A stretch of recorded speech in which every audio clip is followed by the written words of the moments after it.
30円だったか。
Hello, Sammy. Hello. Hello. Lucy. Long time no see. How have you been? Now I'm not so perfect, but I'm okay. All right, that's good. Yeah. What happened? Really. I see. Yeah. So work is good. That's good. How about on your days Yeah. off and stuff? Yeah. No.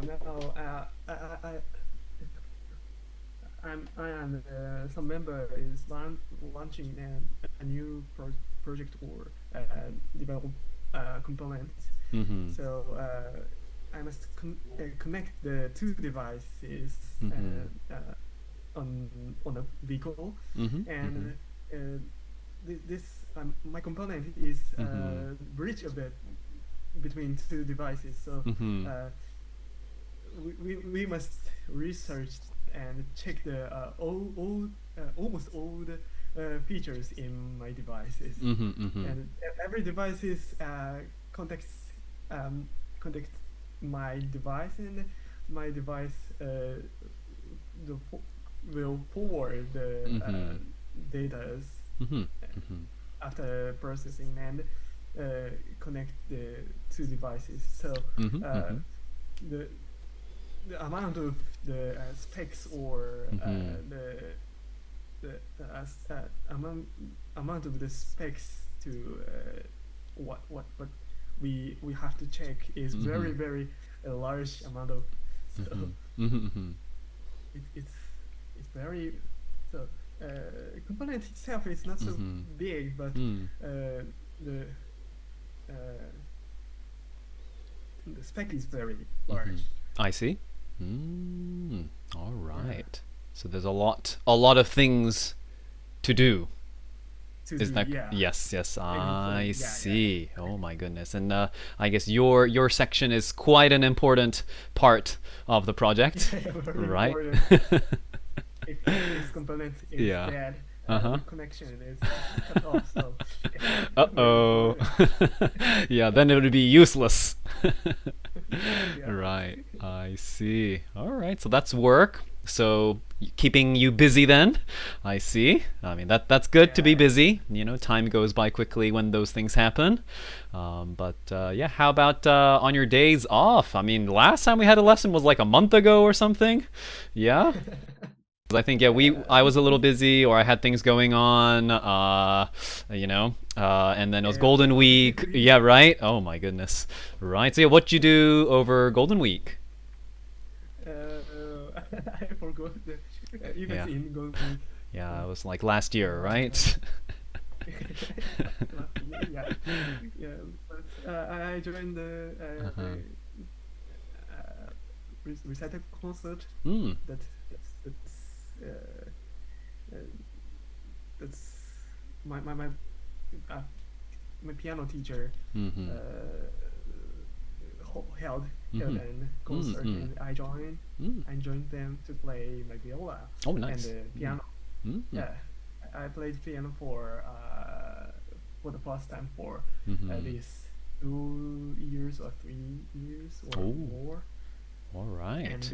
it was with my mother and my sister. Mm. So with six hands, Yeah. three person. Yeah, yeah. Oh, on one It's very piano? easy. on piano, on one piano, yeah, Oh. on one piano, and three people Eh. on one piano. Whoa. And the lower part and the Yeah. middle part and the higher part, and I was Ah. middle part. I And my see. sister is higher part, and she plays melody, and Mm. my mother plays the bass line. Mm. And the piece itself was very easy and a simple one, so Mhm. not so difficult. But Mm. I'm very very I'm very very I'm not so good at the reading the score sheets. Yeah. So, yeah, but so I if I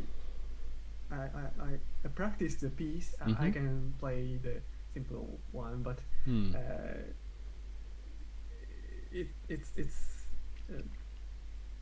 very very short schedule, so there was not so much time Mhm. Mhm. uh, to practice, so this was very very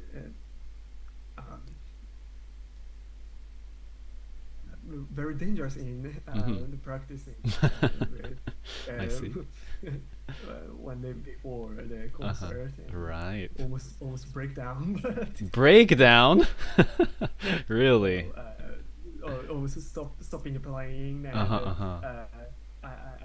I was lost on the position in my sheet where I'm playing. but on the concert day, I, I, I and my sister and mother played well and very so the play in the sorry, honban. Honban is the real performance or the actual The real performance. performance was performance was quite beautiful. There were little mistakes and some notes go away. I see. Yeah. Yeah, that's But, fine though. Yeah. Entirely, the piece was very beautiful, so it was very good. That's good. Yeah, and I'm sure people in the audience wouldn't really notice if one note is missing or something, right? I think so. Yeah, that's fine. Yeah, it's usually like the person practicing, they make a mistake like, oh my god, but people don't know unless it's like ding or something, you know? It's like really off key. Then you're like, uh-oh, right? So yeah. So not so terrible sounds made out. So it was Sure. So this was like what, a sudden request? They're like, hey, can you play a piece? Was it a sudden request to join the recital? Since you said you had like one day to practice? No, exactly for 1 month to practice yeah. by myself. It's because I'm in Yokohama and my mother in Saitama and my sister in Niigata. Right. So we cannot mix. We could not make session. Sure. Yeah, you can't do it online, right? Yeah, there'll be lag. Yeah. Yeah. I wish we could do it. That would be so cool if you can like have a band practice online, right? I guess we need like what, 7G or something? 7G connection? Possibly. Yeah, right?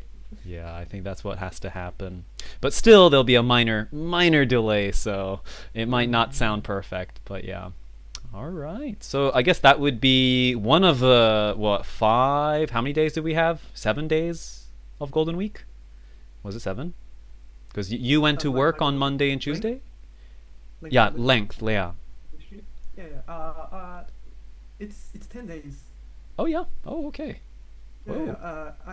I was off on 1 and 2. Oh, okay. Very nice. Yeah. Sure. So it's like it was my contract to my workspace. It's from just a moment, May sorry. 7? Yes. 8? Sorry, just a moment, please. So, yep. I have to make 1 and 2 day off by the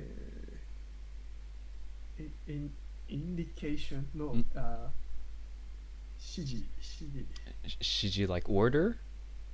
Like order, yeah. It's ordered by my workspace. I see. Oh, okay. Workspace. Sure. The company to join the project, yeah. Right. I see. All right, that sounds very good. Cool. So you were able to fully relax and refresh over your Golden Week? Yeah, I could refresh, but I was a little busy in the Golden Week. Myself is very.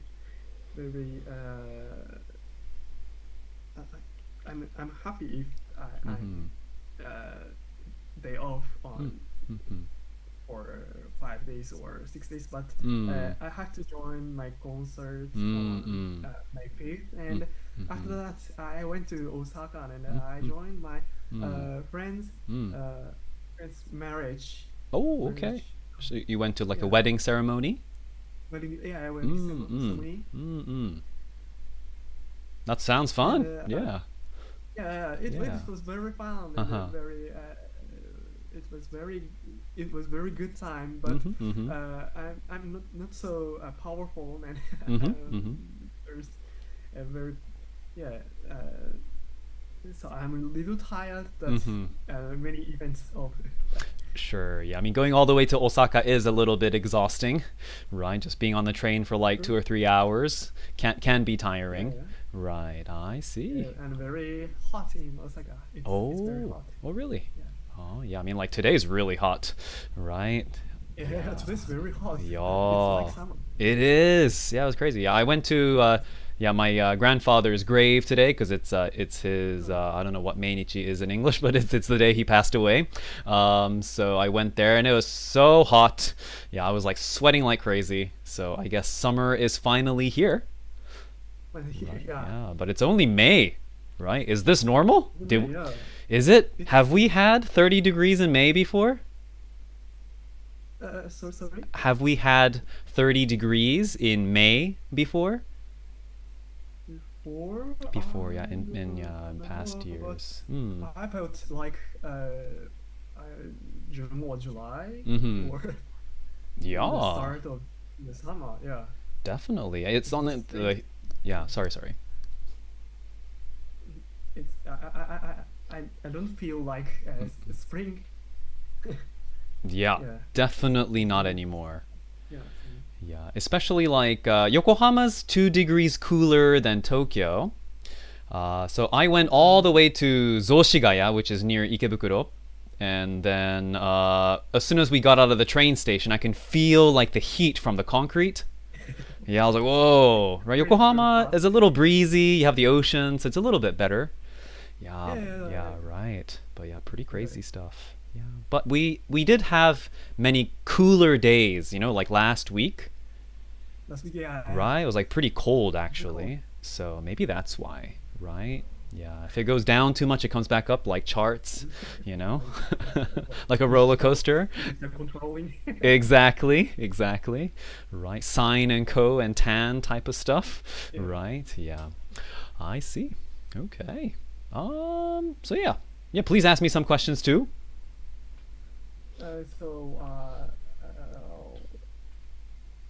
What you did on the Golden Week's vacation? Sure. Yeah, I went to Sagamiko Pleasure Forest. Have you heard of that before?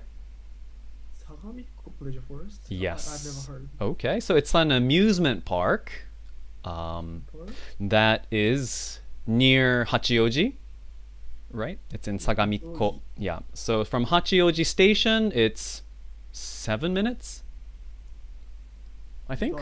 Walking? By train. Right? Yeah, I think it's either 7 or 20 minutes. Yeah, but either way, it's pretty close. And then we went to this amusement park, and I'll show you what this place has. So there's a place. It's called Masuru なんとか、マッスルなんとか、muscle something.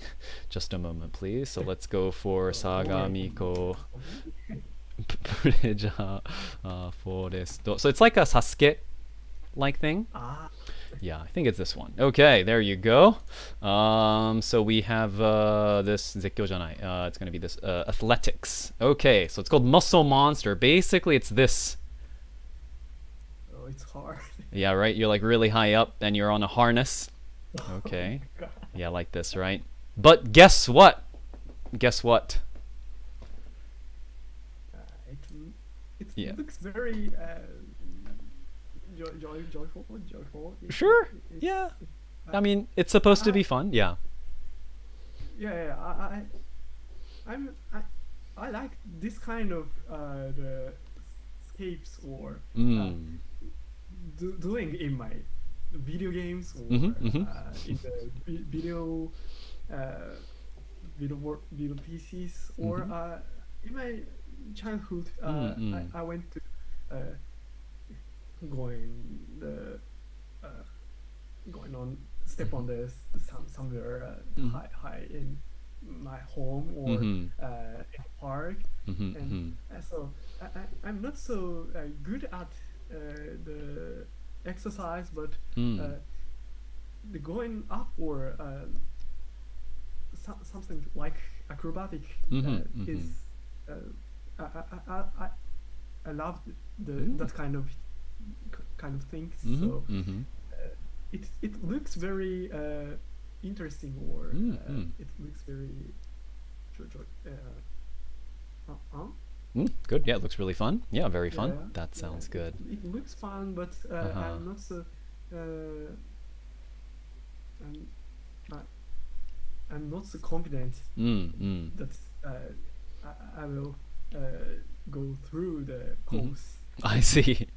Yeah. Right. I mean, let's see. So just before I said guess what, right? Do you know how to respond to guess what? Yeah, the phrase. Yeah. Let's go to 24. So I said. So yeah, we went to Saga. Right. So we wanted to do the muscle monster, right? But guess what? Right? Is a phrase. So guess what means ねえねえ聞いてよなんですね. Okay. So how do you respond to this? So if I said, hey, guess what?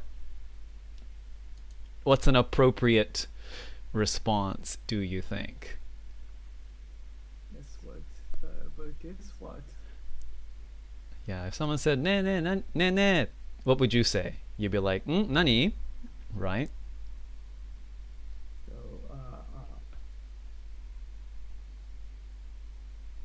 what? Yes, exactly. What? Yeah, that's the answer. So usually we say when we have like surprising news, yeah, good news or bad news, yeah, depends on your intonation, right? So I'm like, yeah, but guess what? This would be a little negative sounding, right? I'll be like, oh, but guess what? Then you'll be expecting a positive news. Yeah. Okay. So in this case, we wanted to do Muscle Monster やりたかったけど guess what? What, right? So とても negative ですね. Yeah. Okay. So what happened was we arrived at the amusement park when it opened, and then we went to the place, and then they said 本日受付終了です. We're like, wait, what? What do you mean? 受付終了. We're here at 9 a.m. And then they're like, 9 a.m. Yeah. They're like, インターネットで予約制です. I'm like, そんなの知らないですよ. Right? Yeah. So what we had to do was go to this place, and then we had to go here, and then we had to go buy a ticket, but we didn't know. We had no idea. Yeah. Oh my god. Oh my god. Yeah. Because here it says, you know, フリーパス or 入場料金 or 日時間. We just looked at this. You know, it doesn't say 予約制 anywhere, right? Yeah. And I didn't want to go on their special site because I didn't know this was like a 予約 site. So we're like gone, right? Super disappointed, you know. Yeah, my girlfriend was like sheen for like 3 minutes. I'm like, 大丈夫? I'm like, uh-oh. I'm like, oh no, like Golden Week is terrible.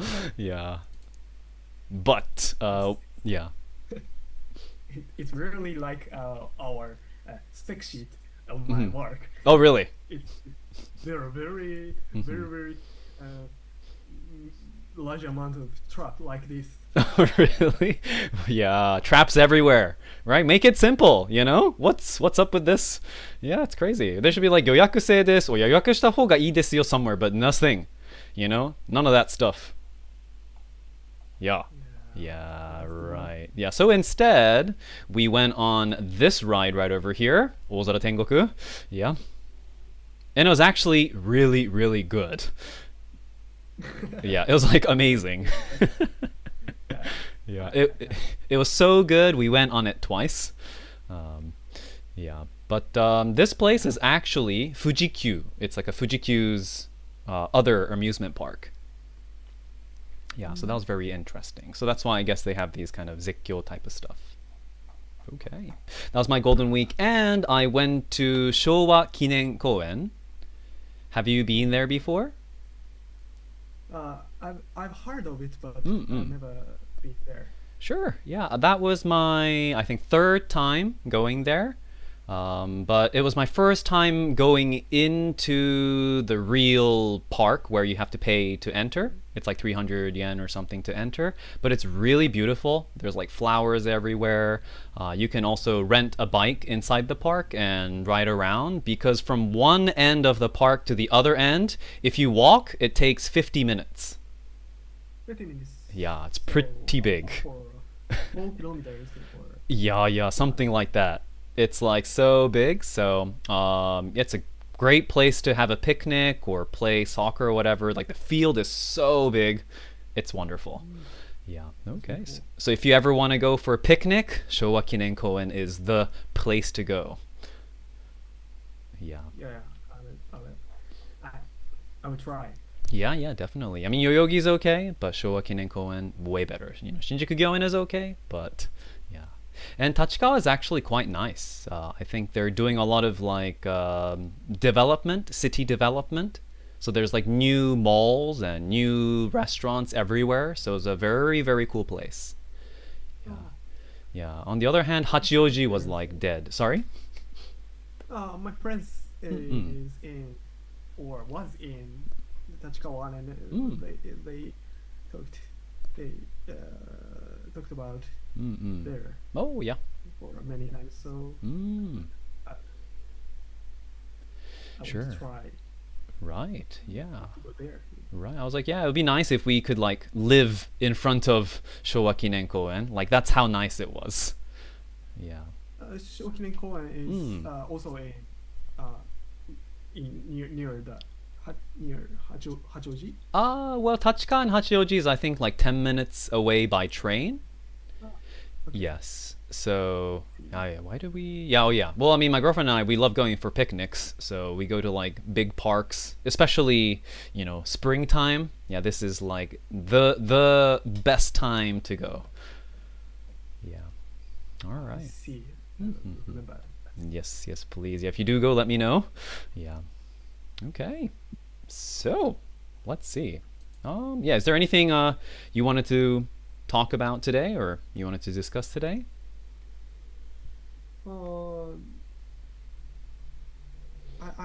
I also I and my girlfriend also went to Universal USJ. Universal Studios Japan. In my trip in Osaka. Yo. We also went to the amusement park. Right. Yeah, oh my god, I cannot imagine how crowded it would be. Yeah. Wasn't that crazy? Not so crowded in entering. Oh, really? To the park. I'm we expected very crowded and entering the gate. Right. Not so great. It's far more crowded in Tokyo Station or Oh, really? Shinjuku Oh. or something. Hey, maybe a lot of people like, it's gonna be crowded anyway, so let's not go. And Uh-huh. yeah, and it's almost end of the Golden Week. Mm. It's Mm-hmm. May 7th, 6th, Mm-hmm. 7th, Mm-hmm. or so on. So not so crowded. But Yeah. the ticket was very very hard to get. So Oh. the ticket was yeah. So maybe Mm. the USJ also the, also doing the kind of yoyakusei Ah, project. really? So you also had to reserve your tickets? Yeah. I see. So it was like we're almost out type of thing? Like Almost nokori, out, yeah, nokori yeah. 10個 type of thing? Yeah, Yeah. the day when I wanted to do really was on the day there are no tickets. Or, I see. only one ticket. So Oh. I wanted to go me and then my girlfriend. Yeah. But you know what, only one ticket. So Right. I changed the day is to change the day to the next day. Mm-hmm. I wanted to do. Right. Yeah, you can't be like, I'm sorry, I'll just go by myself. Right. Can't do that. All right. But yeah, Yeah. how was the Super Mario place? I I did not go the Mario place, Oh. and alternatively I Oh, went oh. to the Harry Potter place. Oh, okay.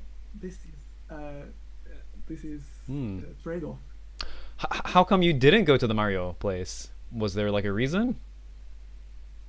I and my girlfriend wanted to go the Harry Potter place, Oh, okay. and Mm-hmm. yeah. Mm-hmm. So and by the and it's very crowded in the Mario places. Uh-huh. So Ah. for us, it's very happy to that condition by that condition. It's because Harry Potter place is not so crowded. Oh, really? Everybody forgot about Harry Potter. Yeah. Oh, I see. So how long did you wait to get on the main attraction? An attraction. The Harry Potter, the 3D world thing? Yeah, 3D world, and we wanted to do on the like the roller coaster kind of thing, but on that day, I'm not so we are not so best condition. Oh, really? So on the some attraction and the feel not so good. So we gave up. Ah, I see. So what you're feeling like? Riding on the, yeah. Feeling like nauseous? Nauseous. Nauseous is like hakike, Yeah. or memai feeling and memai. Oh, really? You're feeling dizzy. easy. Yeah, memai, right? Like Yeah. Mayoi. Yep, sure. Kurumayoi would be motion sickness. Motion sickness. Motion yeah, like sickness. Like Okay. Yeah, these are for like, buses or cars, or if you're watching like a 3D thing and you feel sick. Oh, that is the worst feeling ever. You know, when you like watch like a bad, poorly filmed thing, or like, oh man, yeah, it's so bad. yeah.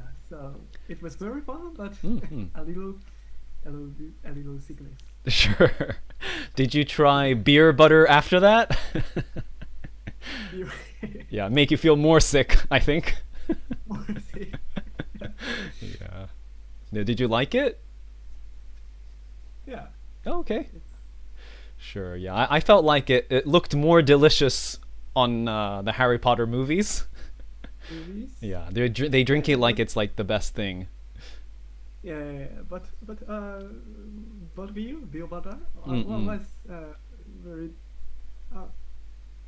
At least I and my girlfriend was fond of it. We were fond of it. Yeah, I guess you could say that. Maybe yeah. We enjoyed it. We enjoyed. Enjoyed? Yeah, we enjoyed drinking it. Yeah, it was tasty. Yeah, I think this one sounds more natural for like food. Yeah. Okay. Sure. It was tasty for us. That sounds good. I wonder if they changed the formula or the taste because I went to the Harry Potter place maybe 3 weeks after it opened. Yeah, and then I remember like it was way too sweet. I was like, oh my god, you know? Yeah, it was really very sweet. Oh, okay, I guess it's still the same then. I see. Yeah, I kind of want to try it again though, just to confirm my memory. Yeah, was it really bad? You know, type of thing. Yeah, Like yeah. syrup. Yeah, it's kind of like syrup. That's true. Yeah, I see. Yeah, what else was there in USJ? Did you do the Jurassic Park type of thing or the Hollywood roller coaster? We gave it all the roller coaster things. Okay, I see. That Mm-hmm, miss Sure. reasons, and Yeah.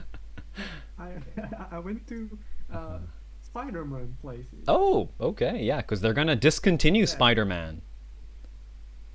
Yeah, and I knew the news about the Mm. Spider-Man Mm. that it will close on the, 2024 Right. January. Mm-hmm, So, I see. So you went just before it finished, but you weren't feeling sick from the Spider-Man. You were okay, yeah, really, right? I found that Yeah. I'm not so Uh-huh. we are not so best condition on the Uh-huh. Spider-Man attraction. So Mhm, mhm. after that, I went Ah. to Harry Potter place Mhm. and I gave up the roller coaster things. Oh no. Harry Potter. Oh no. I see. So only if Spider-Man was last, then you could have maybe gone on the other rides. Yeah, right. That's what's unfortunate. It's kind of weird. Yeah. Oh yeah. It Sorry. was very fun and walking around Mhm. Mhm. and then buying Magic Wand. Oh. Oh really? You can do that. Expensive. Eh. Does it? Can it do something? Or is Yeah, yeah. But yeah, it was very difficult to achieve the magics in around 7 or 8 areas Hmm. in the park, and we can operate or what You can like cast a spell. the spell. Yeah, yeah, cast the spell one and some reactions by Wow. the park. Oh. Blowing bubbles or some fires or Whoa. some floating some balls or something. Wow. I never knew that. So there's like a shop you can buy a wand, and this has some kind of Bluetooth connection with certain things in the Yeah. park. I think IR Ah. sensors. I there. see. Mm-hmm. I found 2 sensors there. I see. And red lamps. Yeah. Red lamps there and So it's not magic then. Catch the point of the one and Yeah. the motion. Ah. Yeah, they understand the motion. I see. One. Yeah. Ah, okay. I see. I guess for children, it'll feel real because they don't know about infrared, right? Yeah. Yeah, yeah. But I thought it's very very it's it's more very very likely one sorry the smartphones is far more likely a magic one. So Sure. Yeah. these children doesn't yeah will not so surprised Uh-huh. at it. Sure. I see. Points far more magic one. Sure. Like magic one. Poor children, right? They have been spoiled by these amazing technologies that magic isn't so magical anymore. Yeah, a little right. sad. Right, yeah, because when we were kids, I at one point I believed in magic. Right? So, Yeah. So a 3D attraction was uh, very fun. mm, In, even in these days, mm-hmm, it's very like Harry Potter world. mm, But mm. Magic Wand is a little looks cheap. I see. Yeah. All right. But yeah, I like the Hogwarts. I think the whole place looks really good. You know, Yeah. it's really well made. So you did look at the Super Mario area. You just looked at it, but you didn't really go into it. Is that correct? Yeah, we cannot go into the area. Oh, can't even. So Oh, so there's like a limit yeah, or something? yeah. And Oh. originally Harry Mm-mm. Potter area Mm-mm. has the same area limits, but Ah. there were not so many people, so there are Ah. no limits for Harry Potter area. So Okay. That's what they're doing. It makes sense because they didn't have anything like that last time I went. So, yeah, maybe because of COVID they have a number restriction, or is it just because there's just too many people? sorry, Why do they have a restriction with the number of people who can enter these areas? in Harry Potter. Harry Potter or Super Mario? Yeah, I think you said that you couldn't go into the Super Mario section, Yeah. right? Is there any reason why they've limited people coming in? I think just it's over capacity. Ah, okay. Literally, just that's the reason. Ah, okay. Yeah, I think just over capacity. So Sure. the correct way Mm. the correct way to to beha- be, the correct behavior was Mm-hmm. to buy the ticket Mm. for the Nintendo area, Mm-hmm. and Harry there are no limits in Harry Potter area, Mm. so yeah we had we had to buy the ticket of Nintendo area. There are Mm. no need to buy the Harry Potter area tickets. Oh, wait a minute. Right. Really? So so you have to buy your tickets the day before, but it's kind of luck to find out if it's really crowded or not. Uh, Or do you buy like a Harry Potter ticket at the park, or because you need a certain ticket to enter like Super Mario or Harry Potter, you said?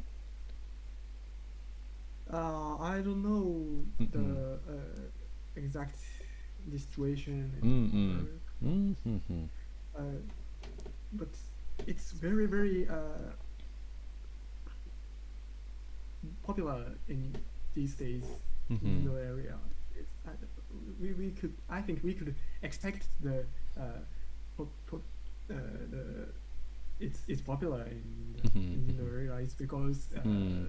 these days there is a big uh, there is a big hit in Mm-hmm. the yeah, movie Oh yeah. Mario movie. Yeah, So yeah. yeah, Mm. and we knew Mm-mm. that kind of that fact, so Mm-hmm. we could expect that. Sure. That's a good on you guys. That's very smart. Yeah. Have you watched Yeah. the Super Mario movie? The Mario No, Brothers? and No. Mm-hmm. I and my girlfriend Mm. very very kind of Nintendo contents like Mm-hmm. Zelda or Mm-hmm. Splatoon. Mm-hmm. I'm Mm-hmm. not so. I'm not. I don't. I don't like. I'm not so. Uh, I'm not a great fan of Splatoon, but my girlfriend is Hmm. very Sure. Yeah, I'm not so fun. yeah, Right. Yeah. I'm not. loves Splatoon. Sure. So, Yeah, it's a pretty popular but game. Yeah. there were no attraction about Zelda or Splatoon in the Mm. Nintendo area. So Mm-mm. So simply, I and my girlfriend wanted to go to the Harry Potter area, so there was no problem. Sure. It's there was sorry 時間が余った We had some time left. time left. Yeah. We had time left in the park, so after the Harry Potter area, I was nothing to do in the park. So. Oh no. I see. Yeah, because I think there's only a few things you can really do in that zone, right? Yeah. And I see. exactly, I and my girlfriend was not so no, stamina. Sure, yeah, we don't have much stamina. Oops.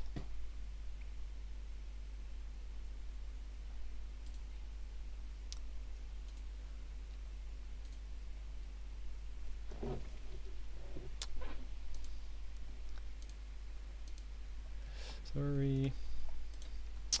Misami. So sorry.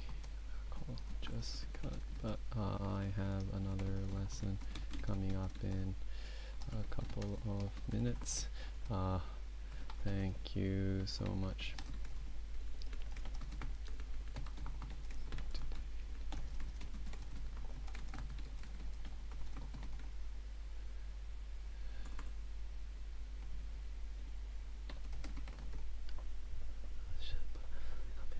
A minute. Thank you so much for listening. I look forward to seeing you next week.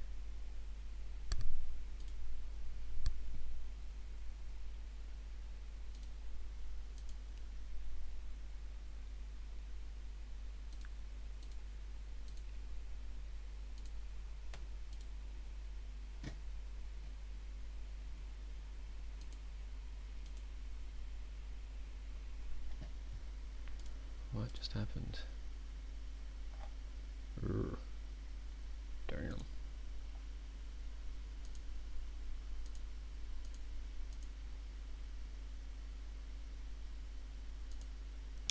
Damn.8万円どうなってんねん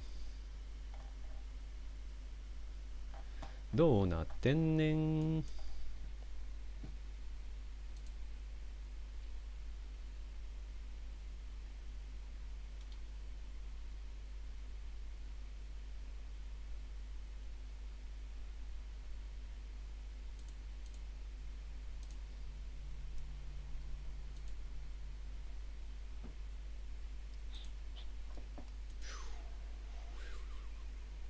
Hello, Takma. Hi. Hello, Good evening. hello. Good evening. How are you? Yeah, I'm doing well. Do you know SEO? SEO. Yeah. SEO. I don't know. I don't think so. What is it? That it stands for Good, yeah. Search engine optimization. Okay, I see. All right. And then? I'm researching SEO because my company is trying to improve our homepage to gain the number of views. Okay, sure. To gain more viewers or to attract viewers. Yeah. Mm. SEO is SEO means to improve the website. Right. So, but I don't know well about SEO. So Sure. I was researching today, and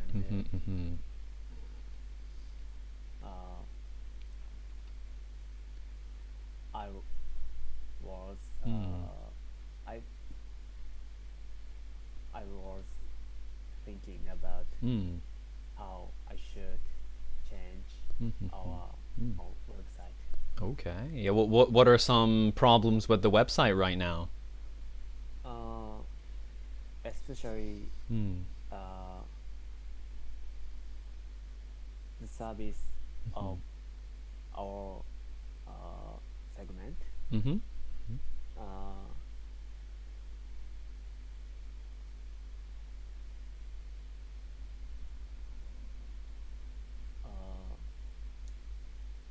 Not many people come to our website, Mm-hmm. our page, and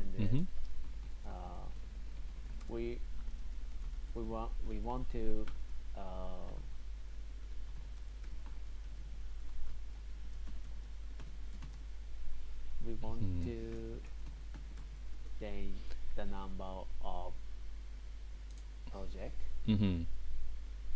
but our service is not popular. Oh, really? Uh-oh. Yeah. And, I see. is niche English? Yeah, it's we say niche. Niche. Yeah, that's how we say it in English. Yeah, spelling is Nietzsche, but yeah, niche. Yeah, sorry, I'll share my screen. Yeah, so you can see what I've been typing. Yeah, great. あれ Let's invite. Share screen. This thing over here. All right, so we have niche. Right, sounds like, yeah, niche. Yes. Right? Yeah. Okay. So it's very niche. Yeah, our service is very niche. So because it's molecular simulation. So it's just for researchers. Yeah. Or developers. Sure. So, I see. Yeah, we have to get it attractive. Yeah, we have to make it more attractive, right? Yeah. We have to make it more attractive, or we have to make it more presentable. Yeah. Presentable, right? Those type of things. Make it like user friendly. Yeah, it's like easy, easy click. Yeah, those type of things, right? And we want to make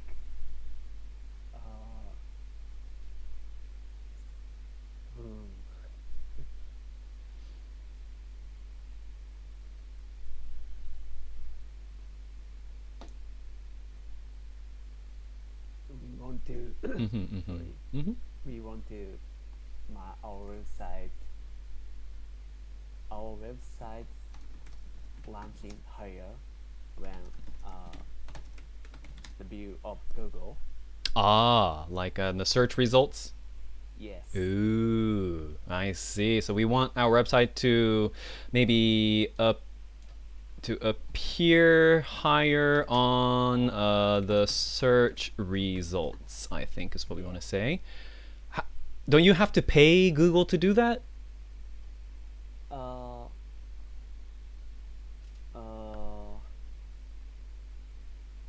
Away.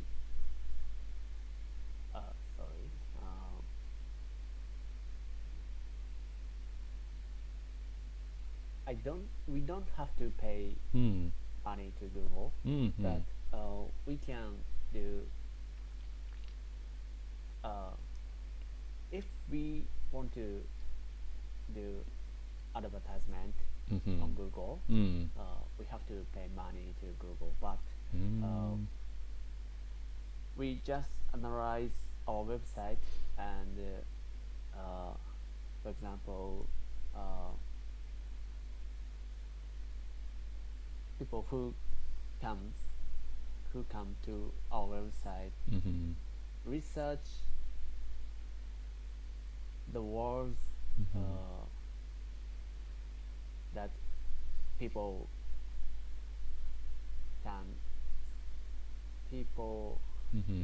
type to Google when they research and we optimize website the sentence or layout of the website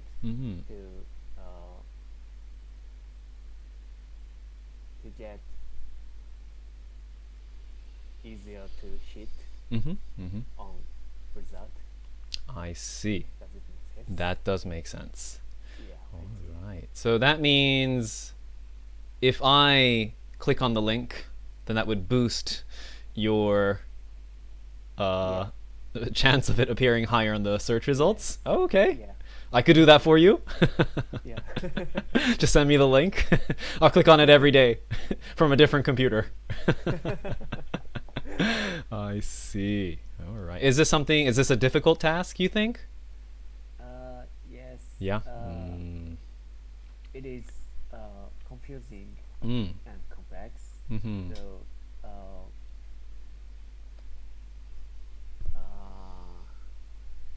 many people who are doing marketing Mm-hmm. is using some tools to analyze their website, Mm. but I don't know any tool. Mm. So I was researching what kind of tools are there Mm-hmm. Mm-hmm. Sure. and what software or tool I was thinking about what tool I have to use. Right. Right. Yeah. Mm, I see. So these tools help you give like statistics.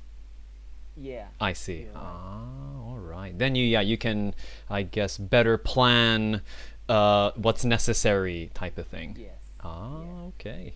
I see. But I'm sure these tools are not free, right? Yeah. Mm. Some tools are free, but Mm-hmm. many good tools are not free. Sure. I see. And then you were ordered to do this without paying. Yeah. Yeah, I But see. I just researched. Uh-huh. I just researched free tools. Mm-hmm. Yeah, and some tools have free trial time. Okay, that's good. Yeah. Sure. Yeah. Then you can probably use 12 different tools for a year, right? Yeah. I see. Okay, Yeah, so each month. each month, right? Yeah, you just like cancel, use a different one. Yeah. So that's good. Yeah. I see. Okay, so work's keeping you busy. This SOE, right? SOE. Does it come up straight away? Sorry. SEO. Oh, sorry. SEO. SEO. I guess would it be the first thing that comes out? Oh yeah. Interesting. Right, very nice. Very, very nice stuff. And yeah, how about on your days off, what you been doing?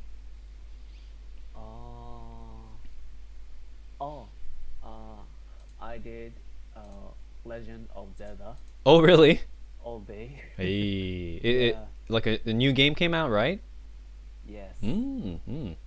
Yeah, actually, I overheard some of my coworkers are like, "Oh my God, you're playing Zelda? It's so fun, right?"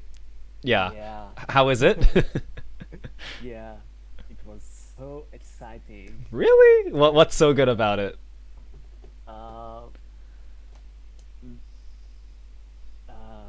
That the game is I can do everything what I want to do Mm-hmm. on the game.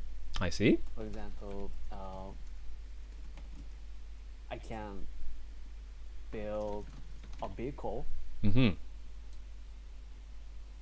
uh, Build a vehicle. Okay. to combine many kinds of parts. Mm-hmm.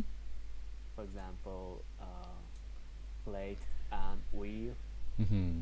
and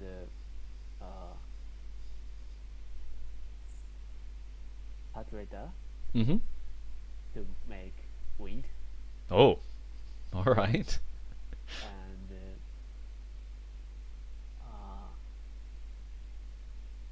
I also Uh-huh. I can also make can I say? Uh-huh. Very small ship Mm-hmm. made by just wood and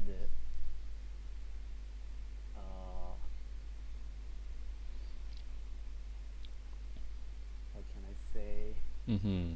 Wood and I don't know what else. Sail? And like a sail, that thing? Yeah. Ah, yes, yes. Yeah, good job. With wood and sail. Ah, yeah. Yeah. Okay, so that would be like a boat if it's a small one. Yeah, or like a Yes. canoe if there's no sail. Yeah. Mm-hmm. Just small. Mm, And to cross the river. Mm-hmm. And yeah. And I can also fry. You can cry? Fry. Fry, okay, I see. Yeah. Sure, I was like, wow, you can really do everything. I see, yeah. Climb the wall or Uh-huh. mountain. Okay, cool. So you can go hiking, you can go parkour. Yeah. Yeah, nice. And then you can kill anything? Yes. Really? Not anything, but Yeah, kill innocent children in a village. no. I kill Yeah. just monsters. Okay, good. Yeah. I see. Okay, so it's MMORPG. Is it a RPG? It's just RPG for Hmm. just one player. Okay, sure, but it's like an open world type of thing. Yes. Mm-hmm. But they had a Zelda game before, right? So this is the number 2 version. Mhm. Yeah. Did you play the older version? Yes. Okay. Compared to, I mean, I'm like, wow, already we have like a new Zelda game. Oh, Yeah. I see. But compared to the last one, how would this one be any different? The new one is the new one is the new one's Hmm. playability or playability is expanded. I see. I see. Yeah. For example, we can do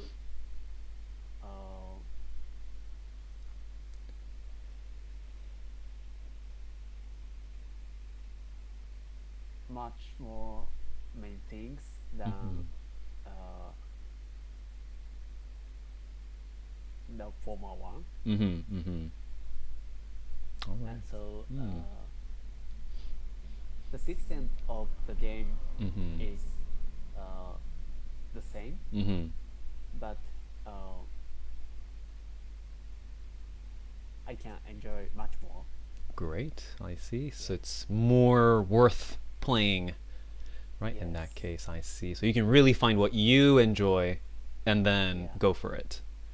Yeah, That sounds good. yeah, it's Yeah. like doing a trip. Mm-hmm. Sure, like going somewhere on vacation. Yeah. Yeah, I see. I guess, yeah, if you can go hiking, yeah, definitely. Yeah. I see. Yeah. Sure. It's like I can trip, right? I think you said. All right. I see. I'm actually thinking about buying a game called Diablo 4. Mhm. Do you know? Yeah.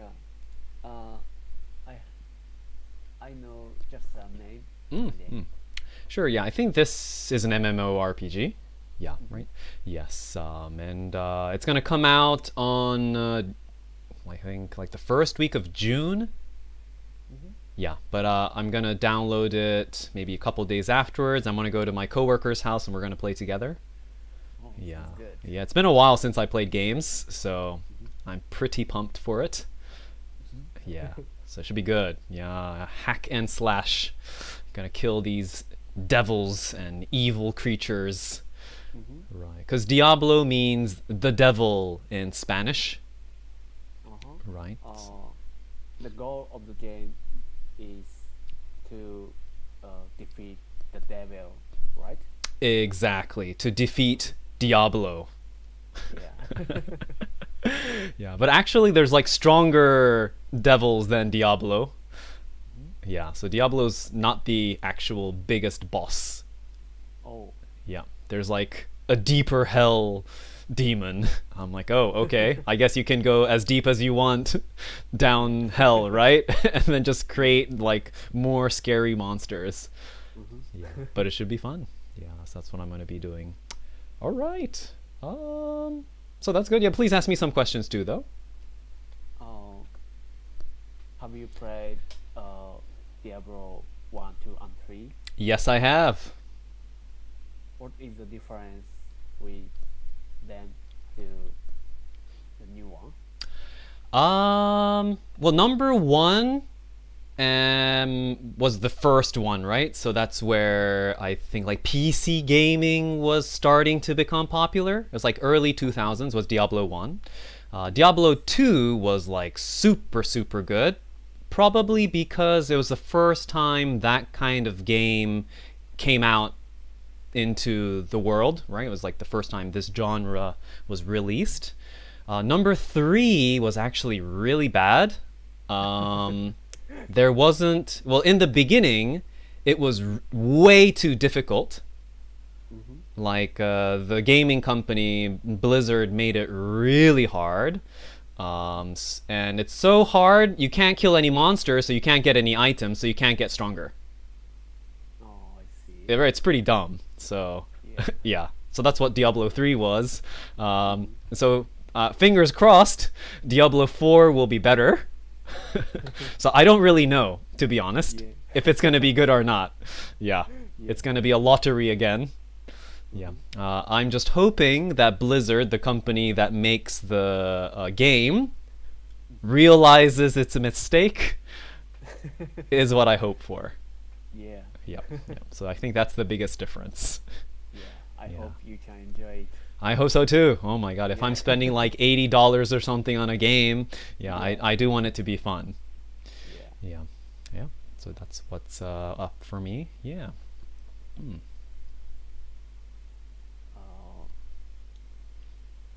Do you play games often? Recently, not at all. I think for about like a year, I haven't really played any games. Yeah, I used to be like a hardcore gamer. Like I would spend 14 hours or 17 hours a day playing games. Yeah, when I was in high school or university. Yeah. So I think since I did so much, I think now I just don't as much. Yeah. But now, like, I think day trading is like a game. Yeah, it's like the best game ever. Yeah, because I make money, right? Yeah. So that's good. But of course, I do lose money. I don't always win. So that's what makes it fun, though. Yeah. Have you ever played a game where they have like hardcore mode? No, but I just play games for just right gamer. Ah, yeah. Legend of Zelda. But sometimes I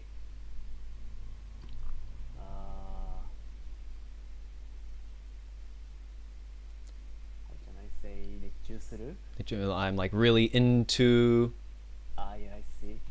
Sometimes I get very into games.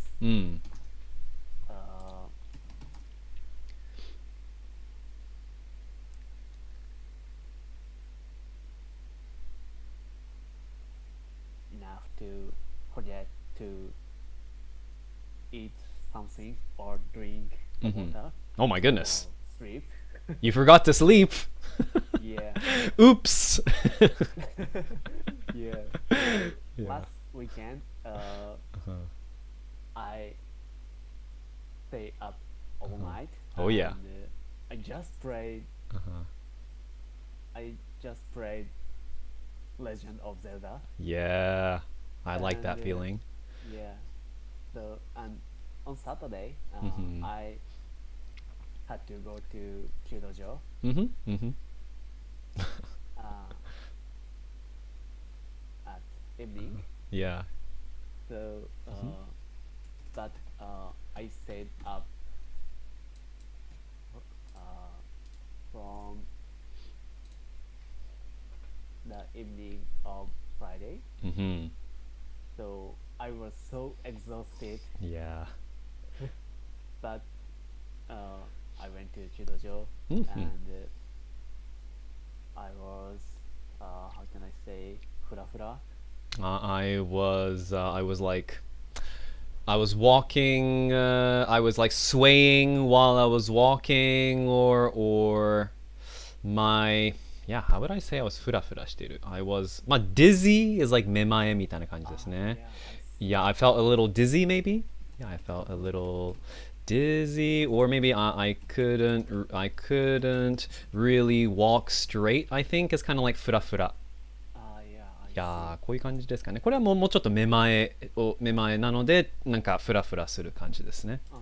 Yeah, this could just be like I'm drunk, so Yeah. tired. Yeah, it can be anything, right? Yeah. Yeah. I couldn't really walk straight. Oh. And I was practicing judo with uh with sorry.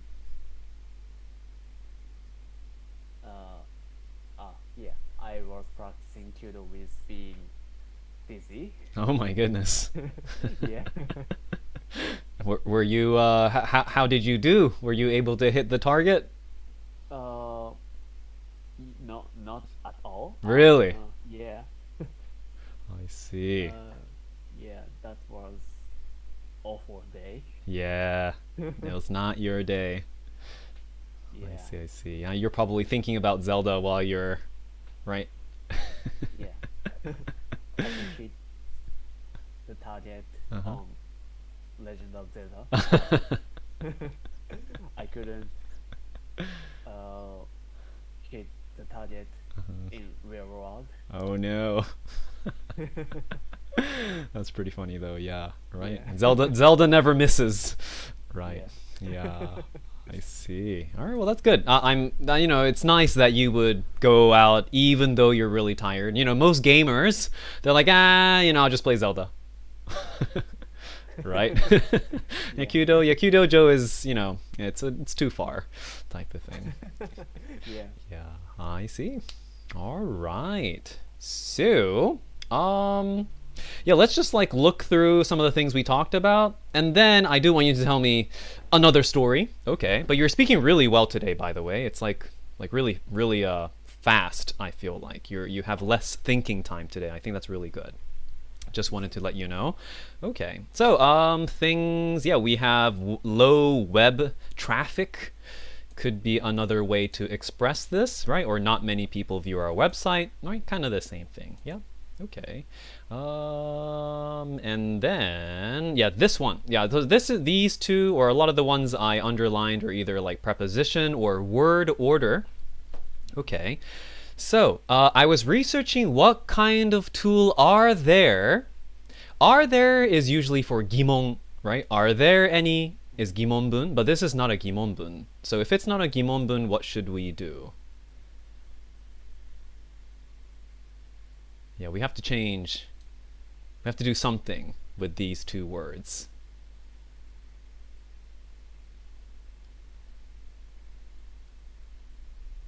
And yeah, I guess I should do a S. So this should turn into were as well.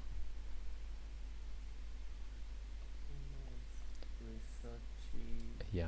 So these words are correct. It's just not in the right place.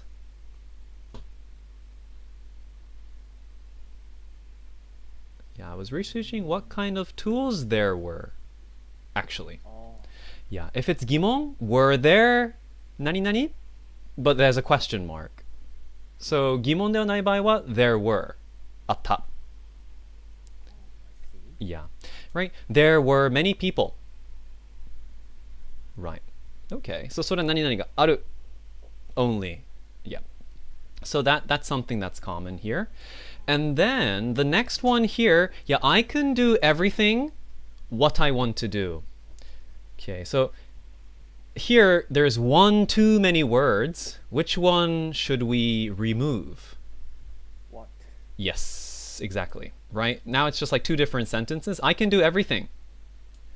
And then it'd be like, this is what I want to do. Right? So it's like two different sentences here. Yeah. So this is something to be careful with. Yeah, especially these things. Yeah, it makes such a big difference how it sounds when you say it. Yeah, because, you know, it's like a good sentence and suddenly it's like, oh, yeah, right? That's how it feels, I think, for native speakers. You're like, yeah, right, at the end. Okay. Yeah, all right. So, yeah. And this one, it's like I can trip. Okay, but if I type in, you know, for example, tripping or something, it's kind of like this. Not this one. Yeah, right? This is like tripping ですね。ぶっ飛んじゃうですね。So, I can trip だとぶっ飛べるってなっちゃうんですね。So, what should we add here? We need to add one word. Actually, no, wait. No, 3 words, sorry. Yeah. So, first of all, it's like I can... Yeah, there we go. So I'll just show you this one. This one is up.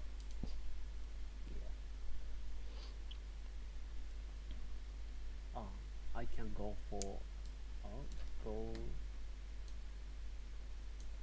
to a trip. Go to a trip? We don't say. Very close. Yeah, this one's special. Yeah, go on a trip. Yeah, you go on a trip. Yeah. This is always together. You don't want to be telling your friends, yeah, I can trip. Or, you know? Yeah, right? They'll be like, hey, man, that's not cool. Okay, so this is something we definitely have to be careful with when you're in Canada. They'll be like, yeah, we can get you some marijuana, you know? Yeah, right? If it's in Canada, so you have to be careful with that one. Okay. Right, sometimes I get really into games. That's how you want to say, but 夢中になる. Okay, so this one, you said at evening. Do you know which zenchishi is correct for evening?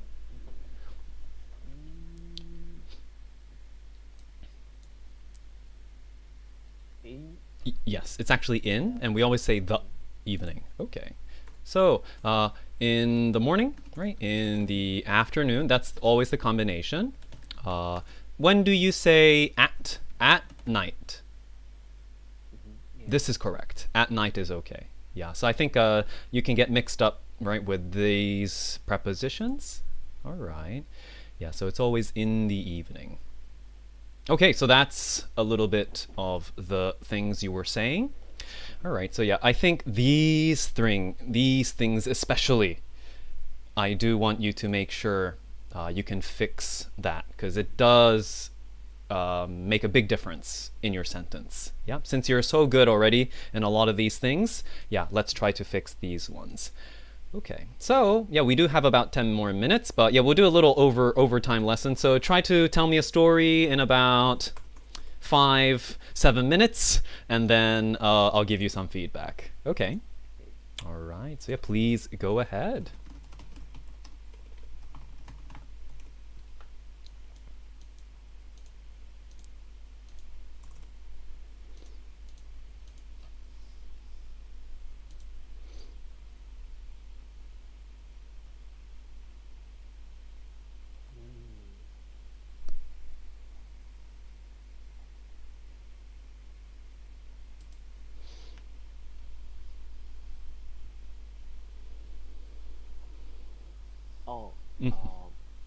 Today I'll tell you a story about my judo history.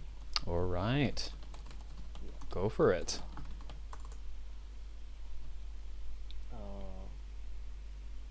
The first time I met judo is when I was in junior high school. When I was the first grade of junior high school.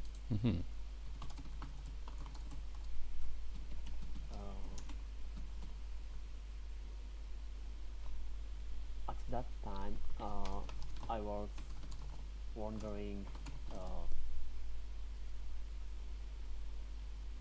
what club I joined. I joined. Oh, this one here. Okay. Yeah. Okay. What club I joined? And I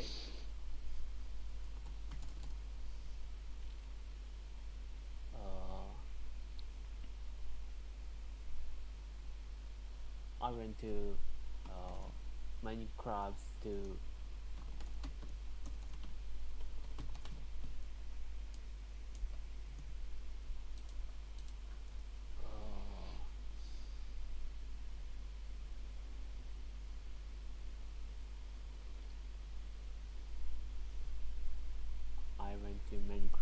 to know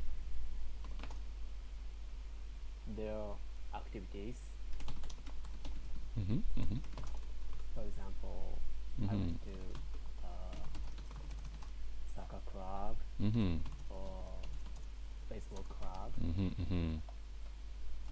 tennis club, and so on. I see. But I couldn't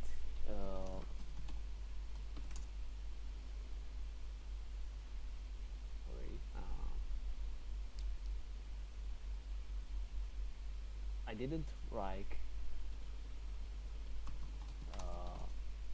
these clubs, and I want to join. I want to do something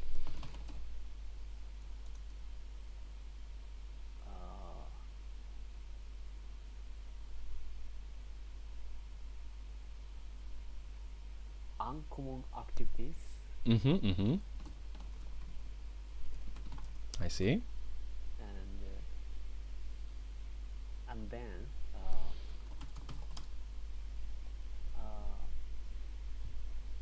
I noticed that my classroom teacher is the coach of judo club. So I went to go to judo club to watch their activities.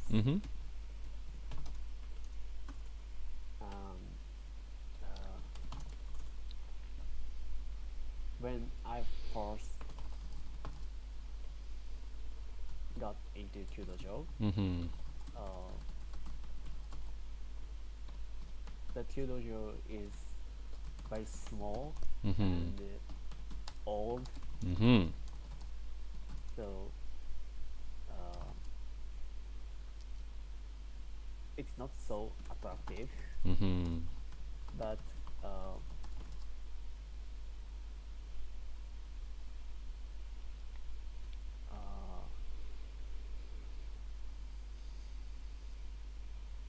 I felt doing judo and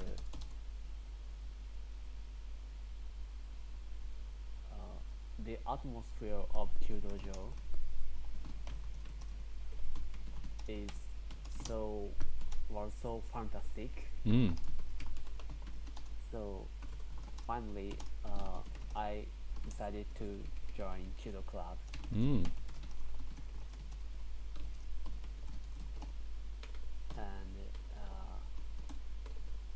actually when I was in junior high school,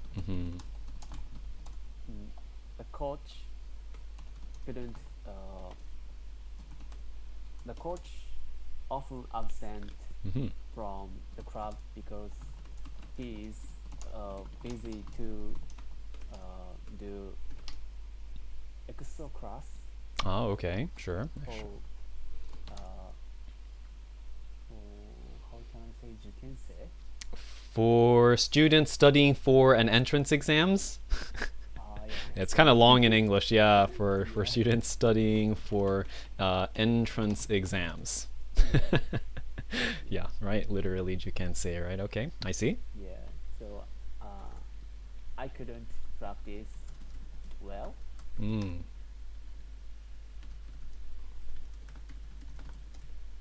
But when I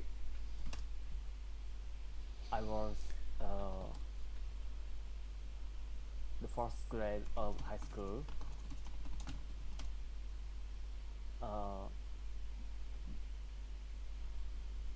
sorry, not the first grade of high school, but yeah,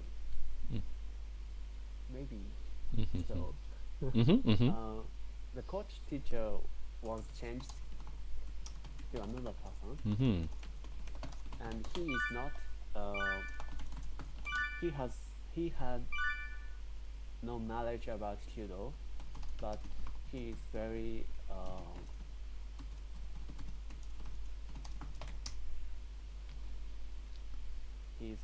honest and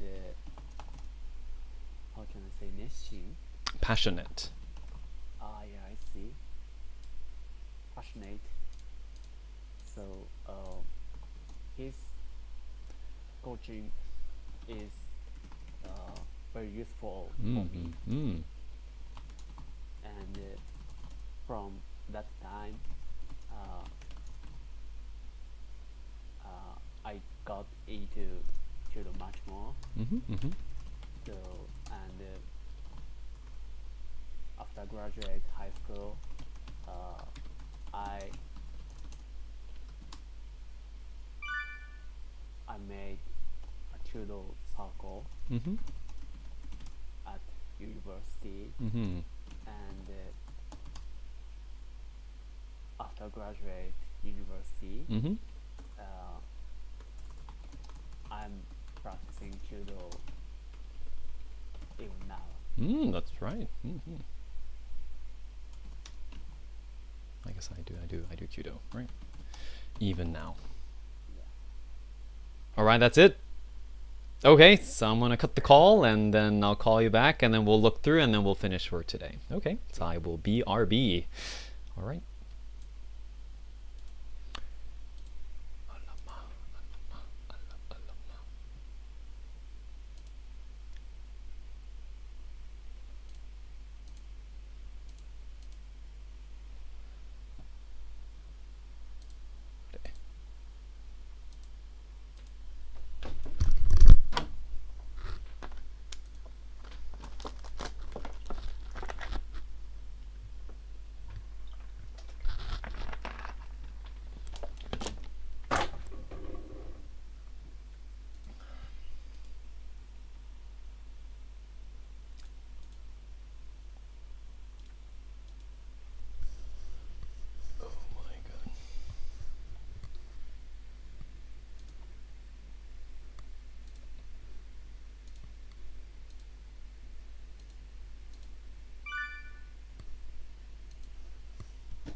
All right, welcome back. And then we shall share my screen. It's this one. Okay, so where do we go? All right, so let's have a read. So today I'll tell you about Kyudo. The first time I met Kyudo, so not Kyudo. Kyudo is when I was in the first grade of junior high school. No problem. At that time, I was wondering what club I join, actually. So you're correct, but we're actually missing something here. 何した方がいいかなとか、アドバイスをするときには、何々した方がいいよとかですね。僕は何をした方が、yeah, exactly. Yeah, so what club I should join, right? So I was wondering what club I should join, right? What should I join? Okay, is what you would be thinking, so that's good. Great job. And then, and I went to many clubs to know their activity. So to know, maybe we'll have a different phrase. Yeah, I wanted to say 見学する? 見学ですね. Yes, so to, you can say to check out their activities, or to find out their activities, or to observe their activities. Yeah, check out, find out, or observe. I think you can use 3 different phrasings for this one. So I went to many clubs to check out their activity, to find out, to observe. Yeah, maybe この場合はね、maybe find out about かな。Yeah, find out about their activities. Yeah, or to observe their activities. Right, so that's the 3 different ones right here.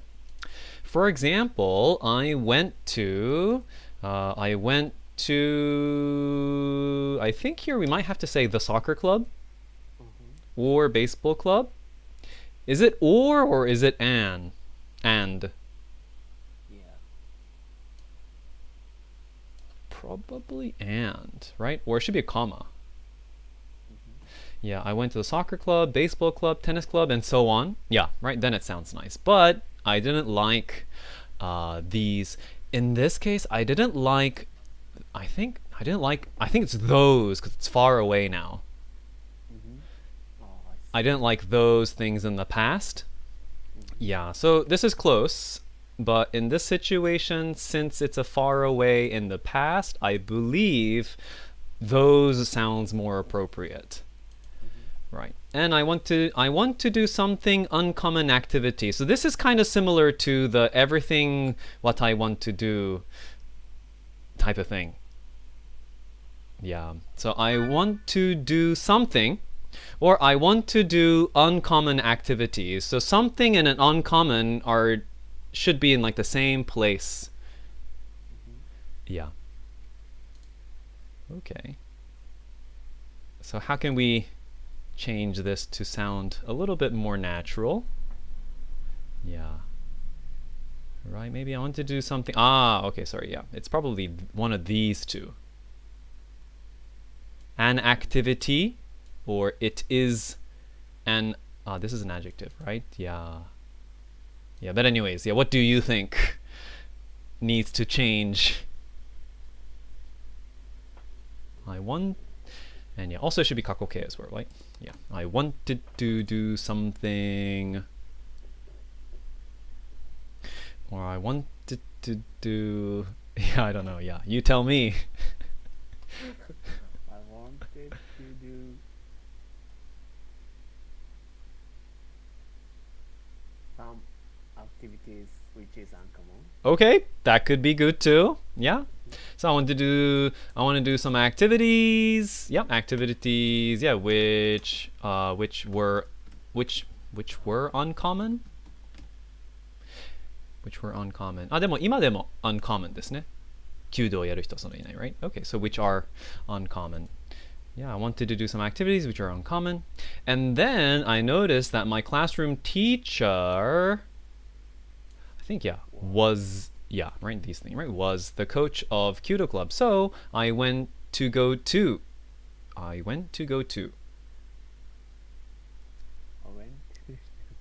I think so, right? Yeah, I went to Kyudo Club to watch their activities. That's fine. Yeah, watch is also okay.